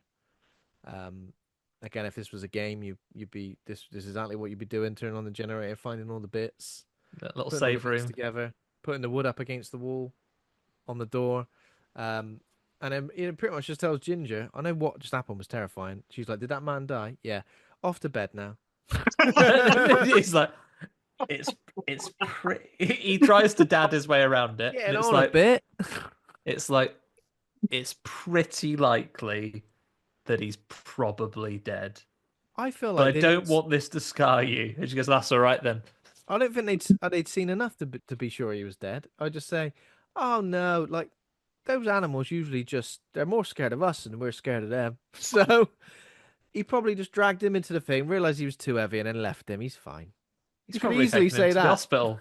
You can easily say that, but he goes, nah, he's dead. He's done for. He's done in. He is brown bread, mate. Yeah. Yeah, he was a bit poorly when we last saw him, wasn't he? But he is, yeah, he's probably done for. But then he talks a little bit and he goes, just, no, I don't want this to scar you because sometimes dads do things that scar their kids. They don't mean to. And just like, I feel like you've turned this into a therapy session for you, Dad, more so much than I'm scared Yeah, there's a of lot of that that, though, isn't horrible there? There is monster a that I lot of just that. saw. The read my mind bit as well, like where he gets her to put her hand on Oh, his head and say, he did this once in the streets of the city, but this is an important factor because he yeah. says that his job is to protect her, and her job is to read his mind and Mm, do a little head touch thing. and says, I Oh, love my his little girl. with What's all my heart, very much. yeah. What if he had like a horrible thought just randomly pop in there, just before she read it? Yeah, I'd be fucking with if I We're all was gonna die. Ginger. We're all gonna I'd die. be fucking with him. He'd be like, "Well, what am I thinking? It's chips for dinner, Dad. Stop Chips for asking." dinner, mate. Yeah. Or whatever you wanted. Like, I thought she was going to do this in the city, and it'd be like, Ice cream. "Yeah, I would like some ice cream. Thanks for asking." In your mind, Absolutely lovely. Um, so yeah, in these instances, obviously Blake is starting to show some signs of the infection immediately. He shows the wound to his wife Charlotte, and she cleans it up. What does she do? Just puts a bandage on it. That's pretty much it. I think she pulled out like a bottle of iodine and sort of like That's right. You're right. maybe Actually, foamed up yeah. a little bit, and then they yeah, put a thing on top of it. classic Nan medicine, right? Bit of iodine on there. Bit of You iodine. fine. You'll be all right. You'll be all right if you don't pick it. Definitely don't chew on it. Don't do God, that. that's What did I tell Charlotte's you? problem. She didn't specifically say that. No, that's true. She should have said it. Um, yeah. So in this instance, he starts to have like I guess what we think is like hallucinations at this stage, but it's just the infection taking hold. It's affecting his vision. It's affecting his hearing. I guess we're supposed to believe it's heightening his senses. You In just this smell sense. first, right? Because first they're down in the Smell first, basement yeah. while She goes, right, Charlotte, you check the radio. Hang on. What's that? That joking. Yeah. Oh, yeah. At first, it's like a middle-aged woman walking past when someone might have been smoking a marijuana cigarette. She's like Wait, what is it? He smelling smells, the air like the rock, and then he finds his dad's secret jerky stash. and then straight away just starts Straight away busts a tooth on it. He's like, brilliant bit of jerky. This is yeah. Ding! Oh, Tooth comes flying out. my Is that dad's comedy? cinder toffee, my favorite. I hate when that happens. Yeah. This is my dad's jerky. He's been missing for years and years on end. I know jerky's supposed to last forever, whatever. If it's stored correctly, I'm just going to get straight into it. Don't worry about it. It's in this gross, dimly lit fridge in a house that's had no power, I assume, for years. That's true. I'd like it if he just leapt at the big like deer leg that was hanging there, Yeah. started gnawing it. Yeah. So his sense of smell, and again, when we talk about the transformation happening ever so slowly, like it really is slow. In these initial stages, his eyes kind of start to get a little bit like kind of glazed over initially, and then dark. He gets a bit Gets very pale and sweaty. sweaty. Yeah, and I guess as time goes on, so his sort of function starts shutting down as well. Like this is quite an interesting take. Is he can't talk and he can't understand his family either. Yeah. It's like that It's like Santa's little helper in The Simpsons when he's like blah blah blah blah blah blah blah. Well, it is like Blue as well, the vision from The Simpsons, isn't it? Yeah, it is the thing. So basically, so we've had the smell bit, and that's the first thing that happens. I think the first thing is that Charlotte is still trying to use the radio while he is sealing the door, and he hears her talking, and he goes downstairs, and you can only hear her going, sit, and only hears like specific words, We and he's like, "What's going on here?" And she turns around and says, and then we can hear the camera sort of turn. I like this where the camera pans round, and then we go back to Charlotte's point of view, and she's trying to radio and say, "Please help me. There's something wrong with my husband. He can't understand what we're saying. He can't talk. Oh, He's that- he's It's- really ill." And she turns around and says, "You're right, Blake." And just pisses on the floor. And I like a he dog. has a Chuck little him wee, doesn't he? outside. Oh. See, this is, yeah. I guess when anyone does that, like in a horror film or something, or when someone's unwell, you do think, "Oh bloody hell, someone's gone wrong." With the audio stuff, it's just dad listening, isn't it? It's dad when they're watching Antiques Roadshow on a Sunday night, and your daughter's talking about what homework she's got to do for the week. Blah blah blah blah blah blah blah blah. Map for Florida by tomorrow. What? What was that? Map for Florida by tomorrow. That's Map of Florida by tomorrow.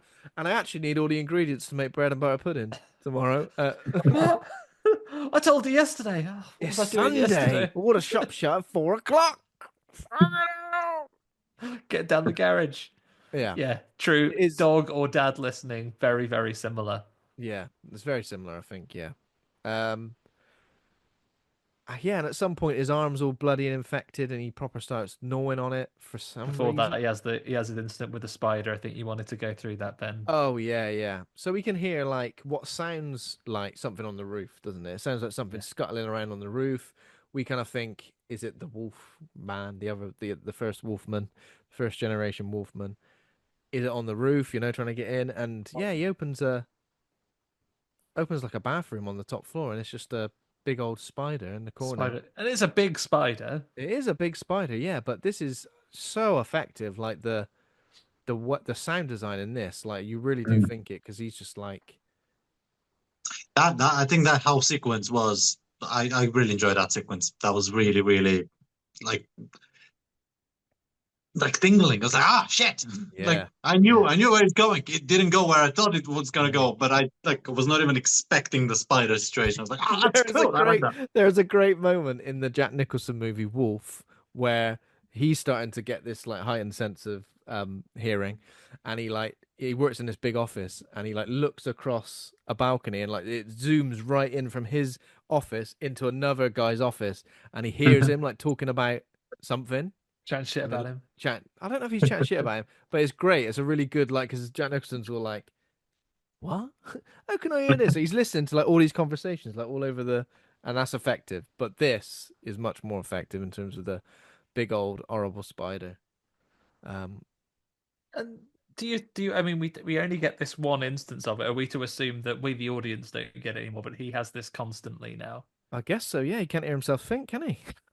Must Never be. get anything done. You'd never get anything done. I did like. There's a moment when he looks at the forest, isn't there, and it kind of like stretches upwards and like comes to life, and like it's got this all this effervescent light and all the sounds, and it really is like, yeah, that's what it'd be like if you're the Wolfman. And also when he's looking at his family, like a little bit later, like their faces are really distorted and weird. Did you recognize that bit? Like their eyes are light, are lit up, but their faces are distorted and weird.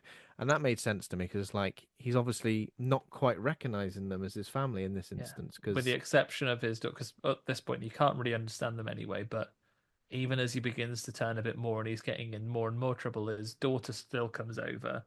And he can still write at this point, right? Because Charlotte comes over and she can hear it. She does a really lovely speech where she's like, "Thing is, what's wrong with you?" Write it down. He writes "dying" on a bit of paper, because as we know, dogs they can't talk, but they can write English. If they'd had the if they had the right thumbs to use pencils, they would be able to write to us.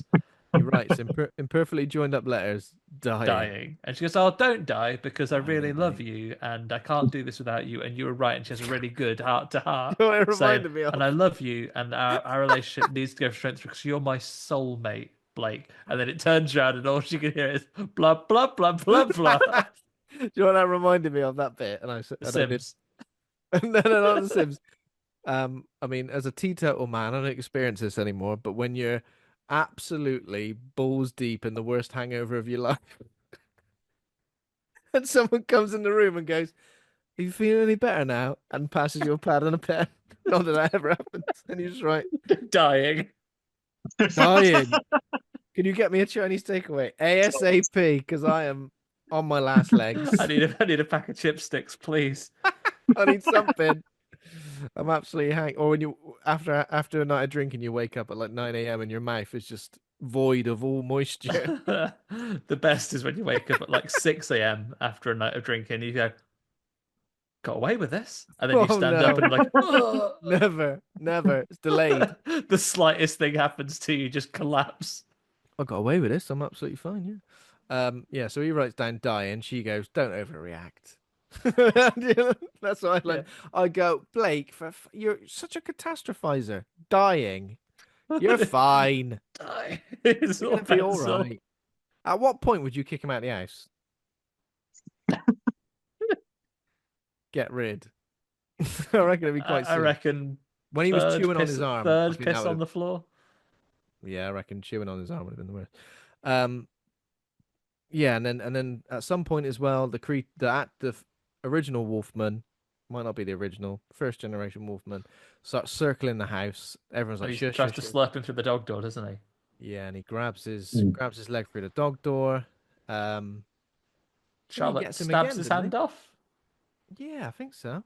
Well, not Yeah. off, but Off, but like bites gives him. him Yeah. a good stab in. Charlotte in this, I tell you what, she is brutal. I mean, Yeah. she gets more than one occasion to go toe to toe with the Wolfman, and she doesn't hesitate. Sticks a won't knife in him as soon as look at him.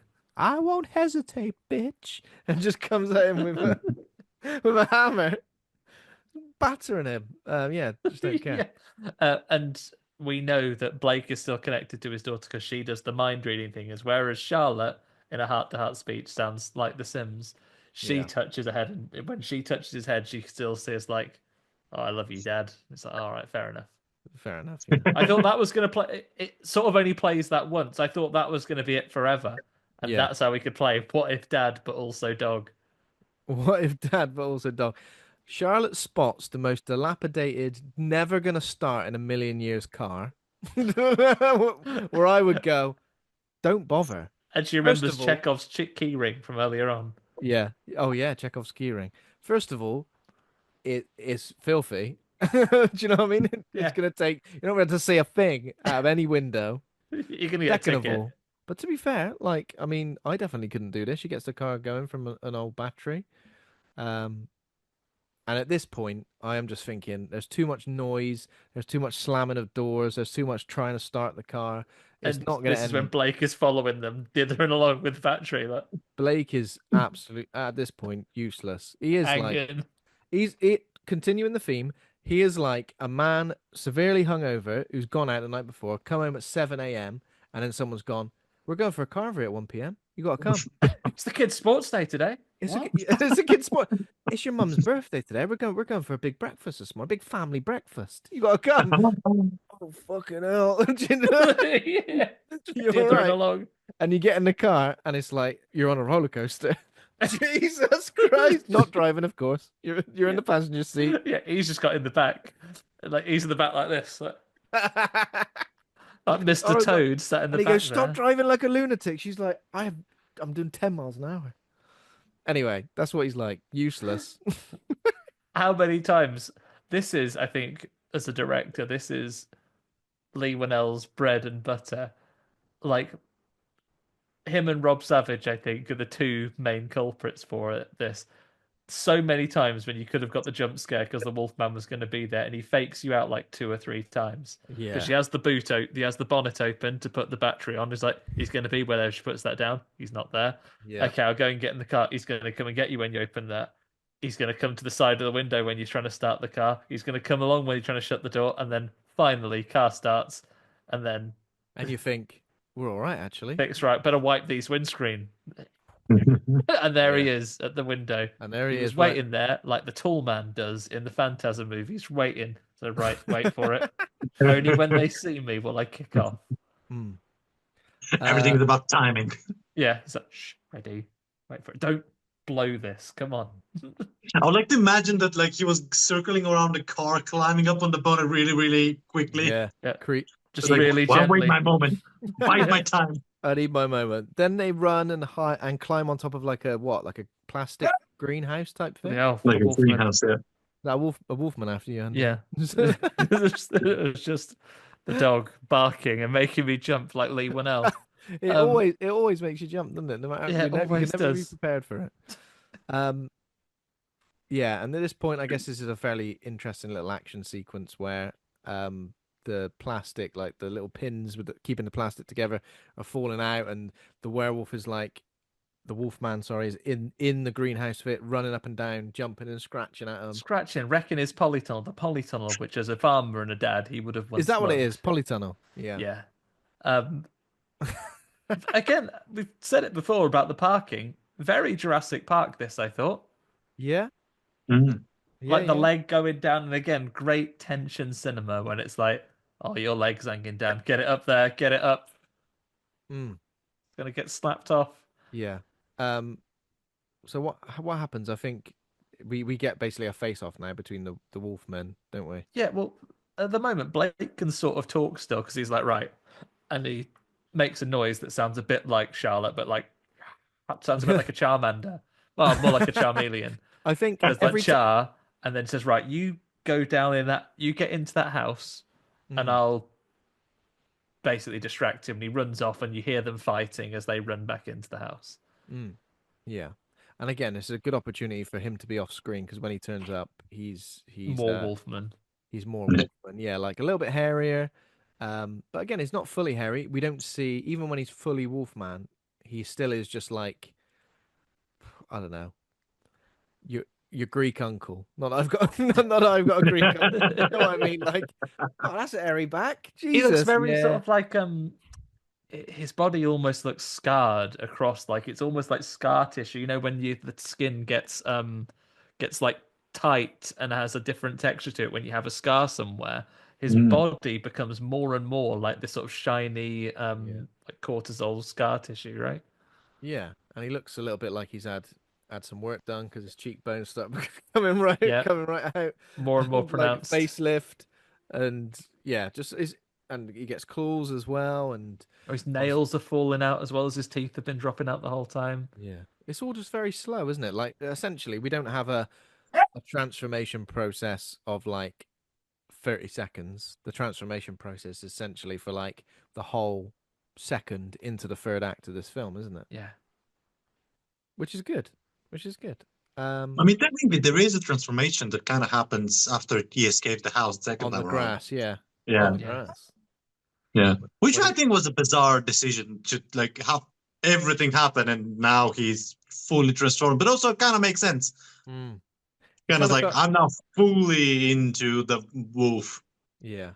Like, there's no going back now. And this is after he defeats Wolf Dad once and for all, right? Because Wolf Dad comes into the house and they have the final face off. Is this the point where it actually reveals that he is Wolf Dad, or is it only after he's died that it's we only find after out? he's died when after he died.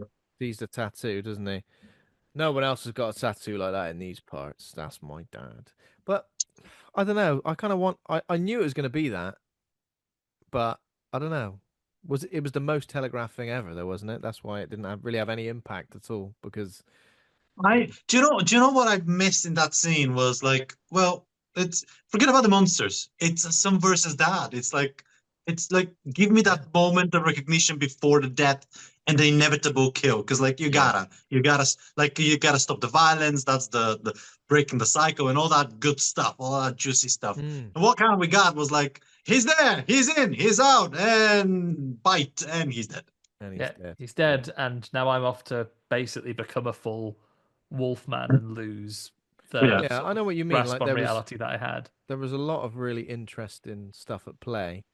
But yeah, I don't think it ever really fully took advantage of it, did it? It was almost like a suggestion of, Mm. generational trauma, Yeah, one of those little domestic like you went a violence, all that little too stuff. subtle here. Like I think subtlety is not your friend here. Yeah, because I reckon Go a some little people, bigger. no disrespect to some people, because, some people don't pay as much attention as others, but you wouldn't even necessarily know it was his dad Mm. unless you had that scene, I don't think. Yeah, and Whereas I I think feel that's like, why they had to go through the steps of not only have a distinctive tattoo, but have his literal last name written under the tattoo as well. yeah. Also, I would like to point out it's been 30 years. That dad's still wearing jeans. Yeah, Do you like it? These jeans are great. yeah.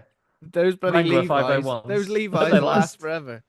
Yeah. Um, I I think like, I think there was probably a time on the notice board timeline of this movie where this last scene from the point with the dad coming in for the battle, so from the greenhouse slash polytunnel battle Mm. to the end of the film, there are probably so many diverging paths that they could have chosen.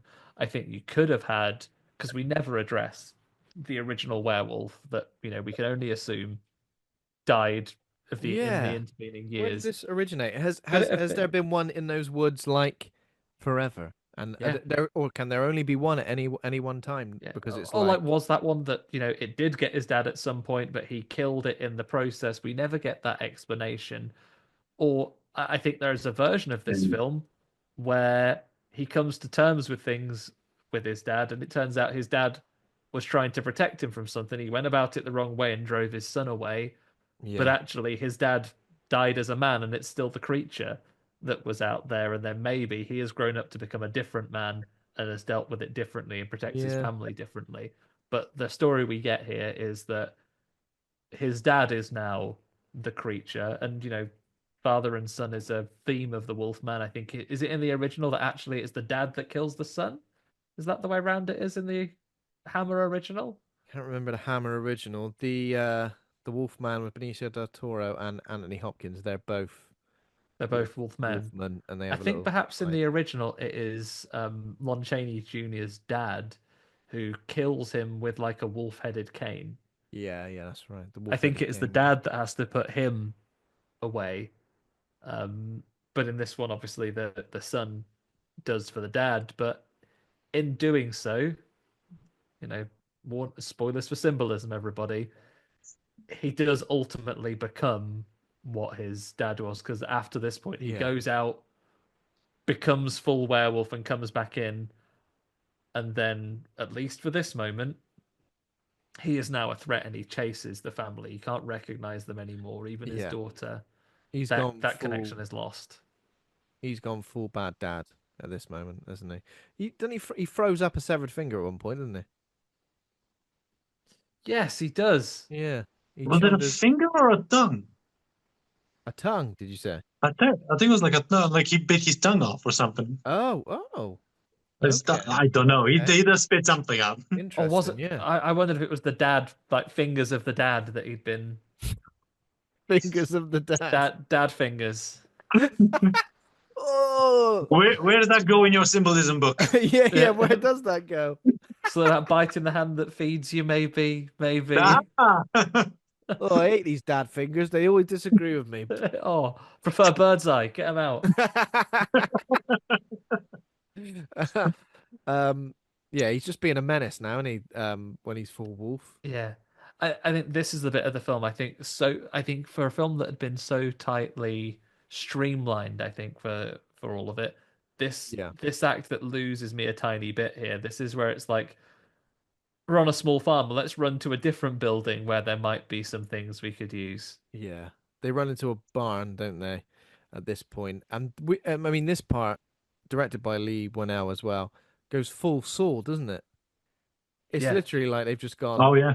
Oh, that bit in Saw, yeah. Well, and it's Leonardo DiCaprio pointing at the screen meme all over again. Yep. Slash slash a little soupçon of Yeah. Silence the Lambs here, Oh where yeah. What with the night vision stuff? Yeah. they're in the pitch darkness, but we can see Yes.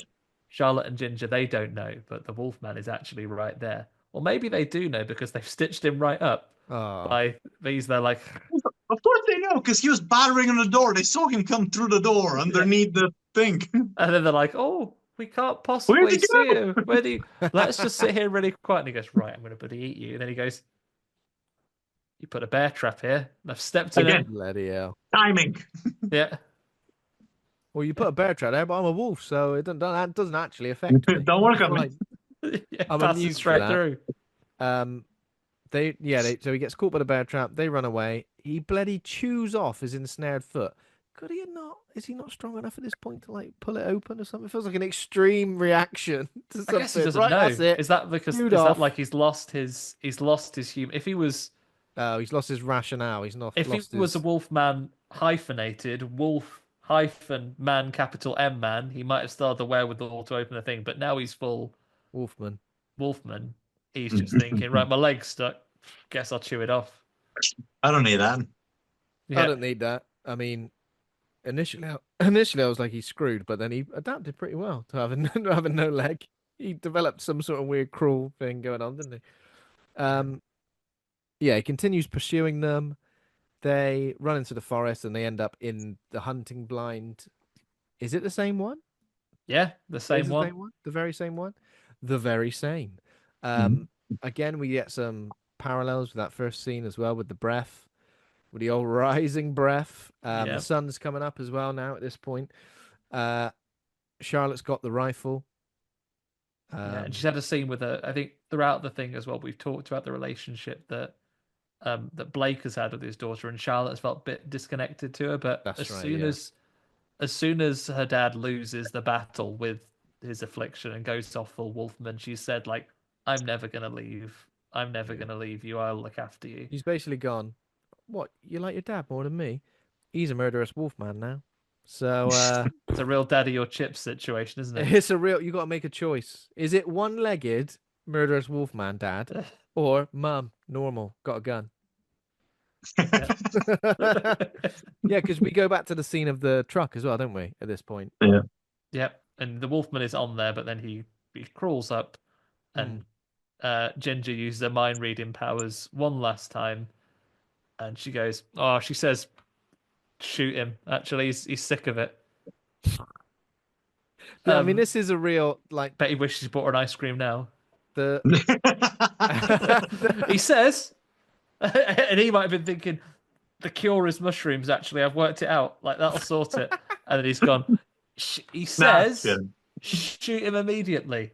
Don't ask questions. shoot him dead. And again, the parallels with the Fly here, even though like the transformation kind of, it looks a little bit similar, I guess, in the way with the kind of like the face that feels a little bit bloated and sort of like weird and shiny, but the realization that, you know, he wants to die essentially. He knows that he's going to hurt the ones he loves, And he's if had a leg off. if he stays alive, and he's had a leg off. Just shoot me, will you? I don't think it's anywhere near as tragic as the end of The Fly. But, you know, it's got that sort of connotation as well. But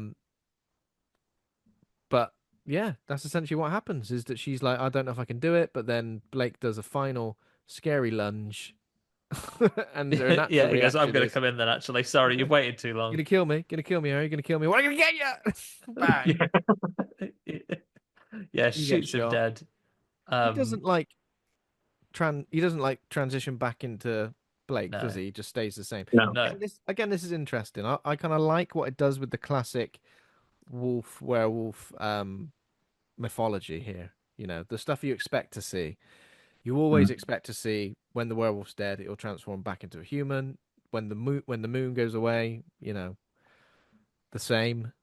But I like these sort of. It was very much like a disease, wasn't it? Of disease was transmitted. It is the Wolfman curse is presented very much as a unconventional, very unusual, but it is taken like the Batman Begins approach to fiction. It's like one step towards reality and showed us what if it was an illness that you could get. Yeah. And there we go.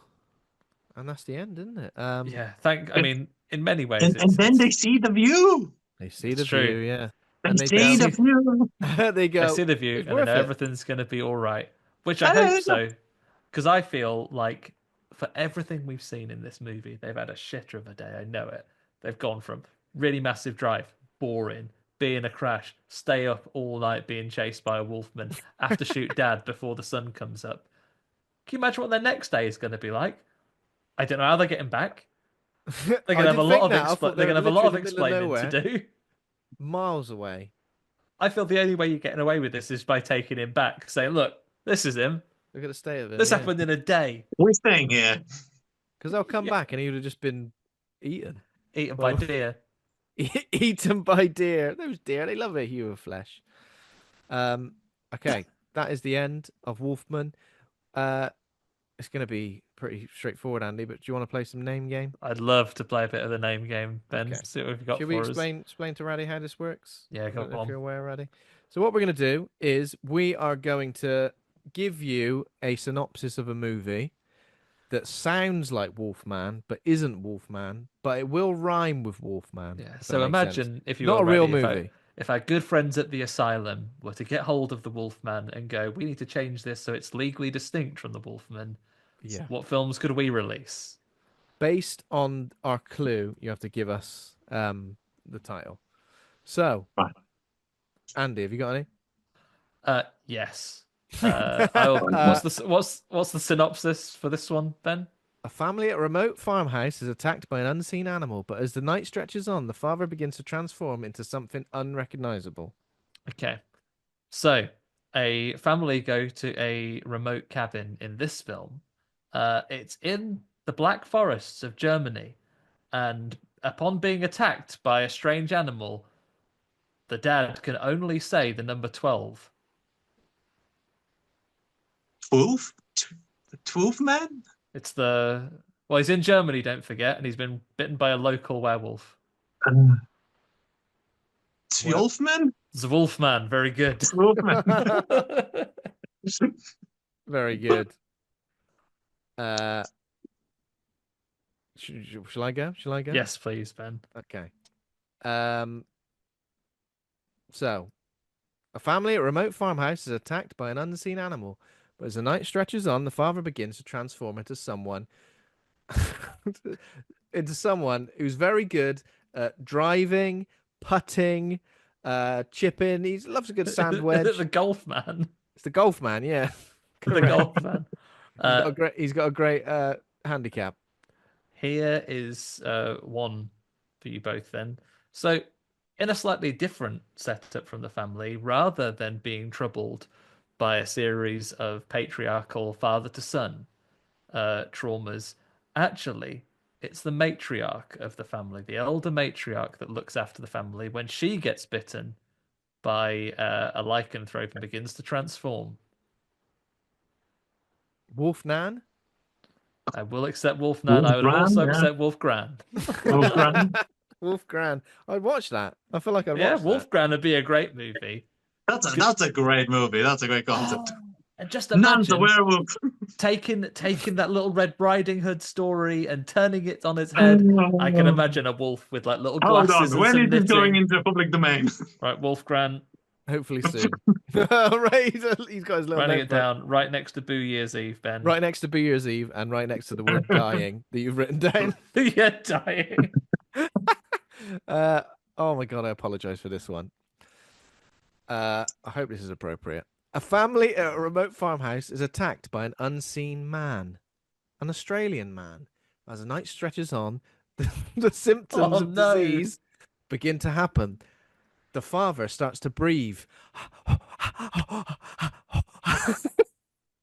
He has a real urge to wobble a big old board and blow into a long old didgeridoo.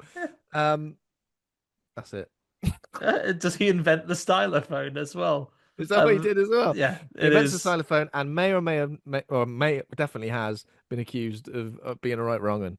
Yeah, it is, of course, the Rolf man. It is the Rolf man. Didn't want it. I was struggling for names, and honestly, I've got one for you. Okay. An up and coming young president elect heads for a little outing in the forest before he takes up his new office, only to get bitten by a mysterious creature which gets him obsessed with changing the name of a bit of sea near Mexico. You know it, Raddy? Is it Uh, the Golf Man? The Gulf Man. Very The the good. Golf Golf Man. Man. He's doing that as well, I think. I want to Yeah. change the name of this to this. What an idiot. Mate, I still call it Twitter. You got no hope. Yeah. Okay. You lads have got no hope for changing the name of anything. I definitely still call it Twitter. Okay. Um. So, a family at a remote farmhouse is attacked by a man who's doing a load of working out. He's like lifting up massive logs and doing loads of stuff like that, and he's just going crazy, like proper training for something, training for a big fight. And they say, "Who are you fighting up against?" And he says, "I'm fighting Ivan Drago, The Rocky Four Man. played by who's Ivan Drago played by?" Oh, I think we have regionally different ways of saying wolf. The Dolph Man. The Dolph Man. Yeah, The yeah, Golf exactly. Man. Yes. Well, I'm definitely leaning into it. I'm changing it up a little bit. I'll never do that. Okay, in this film, Still going. a family goes on a trip to a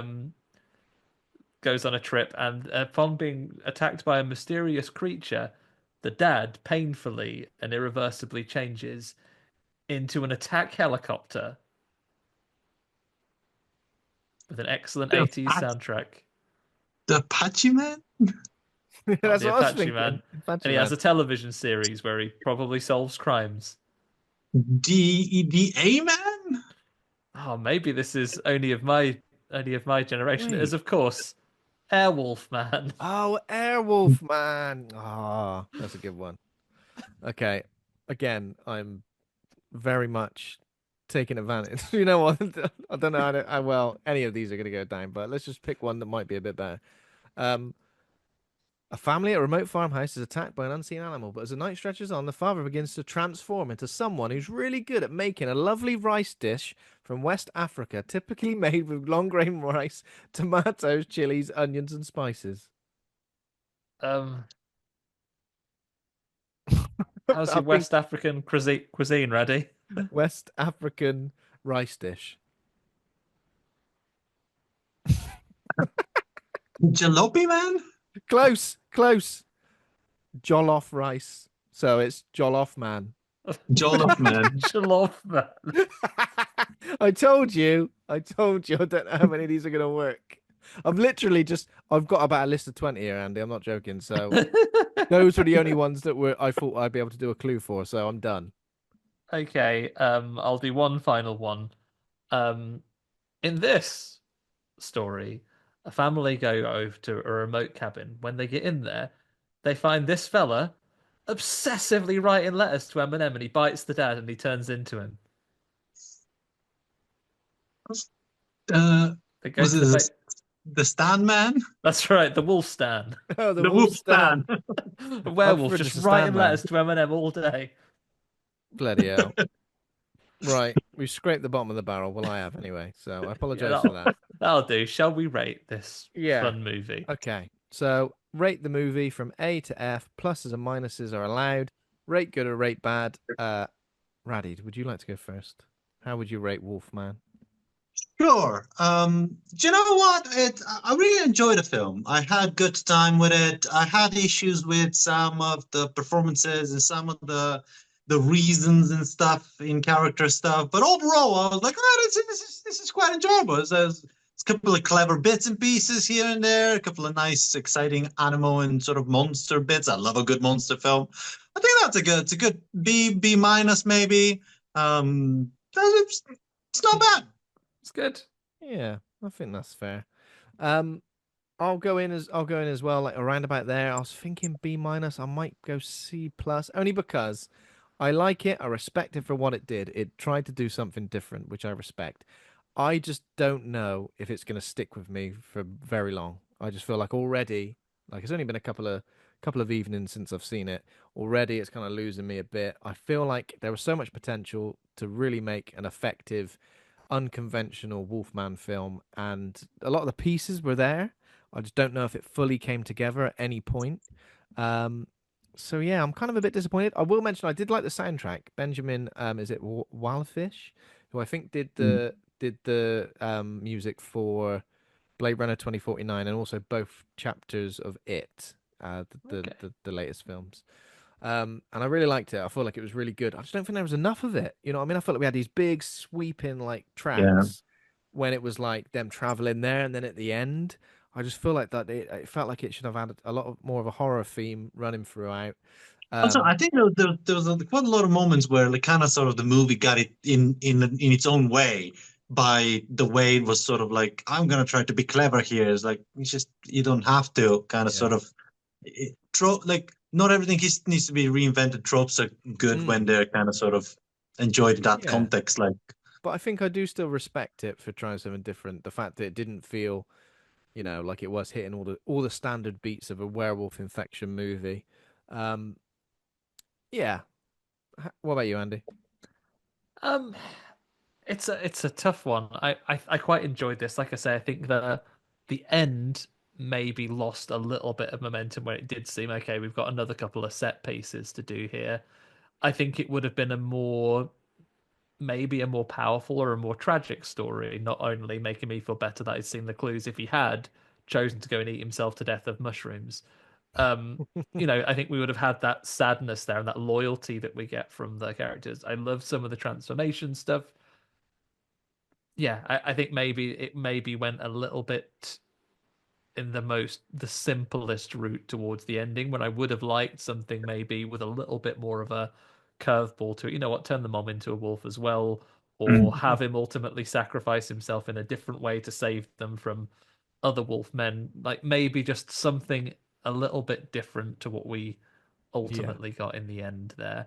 But I still think there's a lot to enjoy about this movie. So I'm going to go for you know what? I'm going to land on around a. I'm going to go B minus. I'm going to go B Okay. minus, which, funnily enough, I think I rate. Therefore, in terms of scoring, I've rated this slightly below what I gave Nosferatu the other week, Ben. But oddly enough, I think I would watch this one Yeah. again before I would sit down to Nosferatu again. Which I think oh was yeah, yeah. which I think was visually stunning, but I didn't gel with the story so much. I think I would sit. I think there's more to get from this, and there's more that I'd still like to see from it. But Mm, I would say that Nosferatu is the type of film that I would like to watch with somebody that hasn't seen it. Mhm. mm. True. Where this one, I'm like, I kind of go, do you know what? If you want to watch it, go watch it. I'm not going Yeah. to sit there and get with you. But Yeah. if I get somebody that hasn't seen Nosferatu, it's like, I kind of want to see you See how you just react. watch Yeah. Willem Dafoe pick up a cat at the end and fucking sort of narrate the ending. It's like, Yeah. Yeah, you're right, Reddy. I think maybe this might be one that you might choose to put on at a party beforehand, because I think this is one that you could maybe dip in and out of a little bit more yeah, easily. yeah. But Yeah, it's great visual sort of, it's happening in the background. It's like, oh yeah, what's this? Oh yeah, it's a yeah. wolf Mm. killing somebody. So yeah, I'm gonna land on a B minus for this one then. Still quite enjoyable. I'd still recommend that people see it, and it is very exciting to see people taking another shot at these Yeah, Universal definitely. monsters Especially, movies. especially as we kind of thought the Universal Dark Universe stuff was probably lost. It's good Hmm. that we're still getting some versions of these films. Maybe not like as huge blockbusters with huge stars in them as we were originally going to get. But I'm I think still the way they've glad to gone see. is a better direction, and I hope they continue to do this where they don't have to be connected to each other. I don't need, um, you know, Blake to wake up in the jungle in a little while with Buddy Invisible Man standing over him, going, "It's me, Elizabeth Moss. We're in a part of a team now." Um, Come on then, mate. We'll be the um, bad dads together. Well, I don't yeah, think he was a dad. Nobody's gonna miss us. We're expendable. yeah, yeah. I don't need that. I like them to be standalone, but yeah, I'm still Yeah. looking forward to lots of the other Universal type monsters that we're going to see on the screen anytime soon. Mm, yeah, King Kong's in the absolutely. public domain pretty soon, lads. Couple of years. King Kong slasher. Yep. Please don't. Yeah. Please don't. Please don't No, do it. no, that's not. Let's not. Okay, Radi, thanks for joining us. Where can our listeners keep up to speed with everything to do with Screams by the Sea online? Oh my goodness, guys, this was fantastic. Thanks so much for having me. Screams by the Sea is pretty much on every platform. We are Screams by the Sea on Instagram. That's probably the most active place where people can find us. We're on Blue Sky as well, Screams by the Sea. Barely still hanging on Twitter, so every once in a while there. The best place is to check out our website. We've got a waiting list for the tickets, and of course, the tickets are now live. The top post on our Instagram can get you to the tickets. Yeah, you can find me on Instagram as well, Radi Nikolov Film, and Blue Sky as well. So yeah, these are probably the best places: Instagram and Blue Sky. We will put links to the show notes, links to everything in the show notes as well. So please go and check that out. Awesome. So I guess, Radi, the next time we see you officially will be in the flesh at Screams by the Sea. Looking forward to it. Very. How exciting. Wonderful. Yeah. So thanks for joining us, Radi. It's been a pleasure. Come and join us again soon to talk about wolf dads, dog dads. You know, it doesn't always have to be that. We could talk about anything you desire. You can talk about any animal and any type of relation you would like. Exactly. There we go. So thanks everybody for listening. If you enjoyed the show, become a patron at patreon.com/horror hangout. Thanks to all of our patrons over there. Thanks to Taj Easton for our theme music. Thanks to Acast for hosting the show. Thanks to Rusty Quill. Please consider giving us a rating or review and head over to Twitter, Instagram, Facebook, TikTok, YouTube. We're on all of those places, whether they're currently live and kicking or not, whether they're called what I just said or not, who knows? Whether they've currently been banned in your country or not, we're still banned there. or unbanned within 24 hours on a big old big old thing like that. Just go to horrorhangout.co.uk and you'll find all of our links in one place, including latest episodes, and connect with us online as well. Next week we're discussing session 9 with special guest Guy Pearson. Looking forward to that. Cannot wait. And in the meantime, everyone, if you are struggling to understand what your loved ones are saying to you, maybe you've been bitten by a wolf and you've got a wolf lycanthropy disease. Maybe you're just a bloody dad. Good night, everybody. Maybe you're just a bloody dad. Happens to the best of us. Right. See you later, everyone. Bye-bye. Bye. Bye, guys.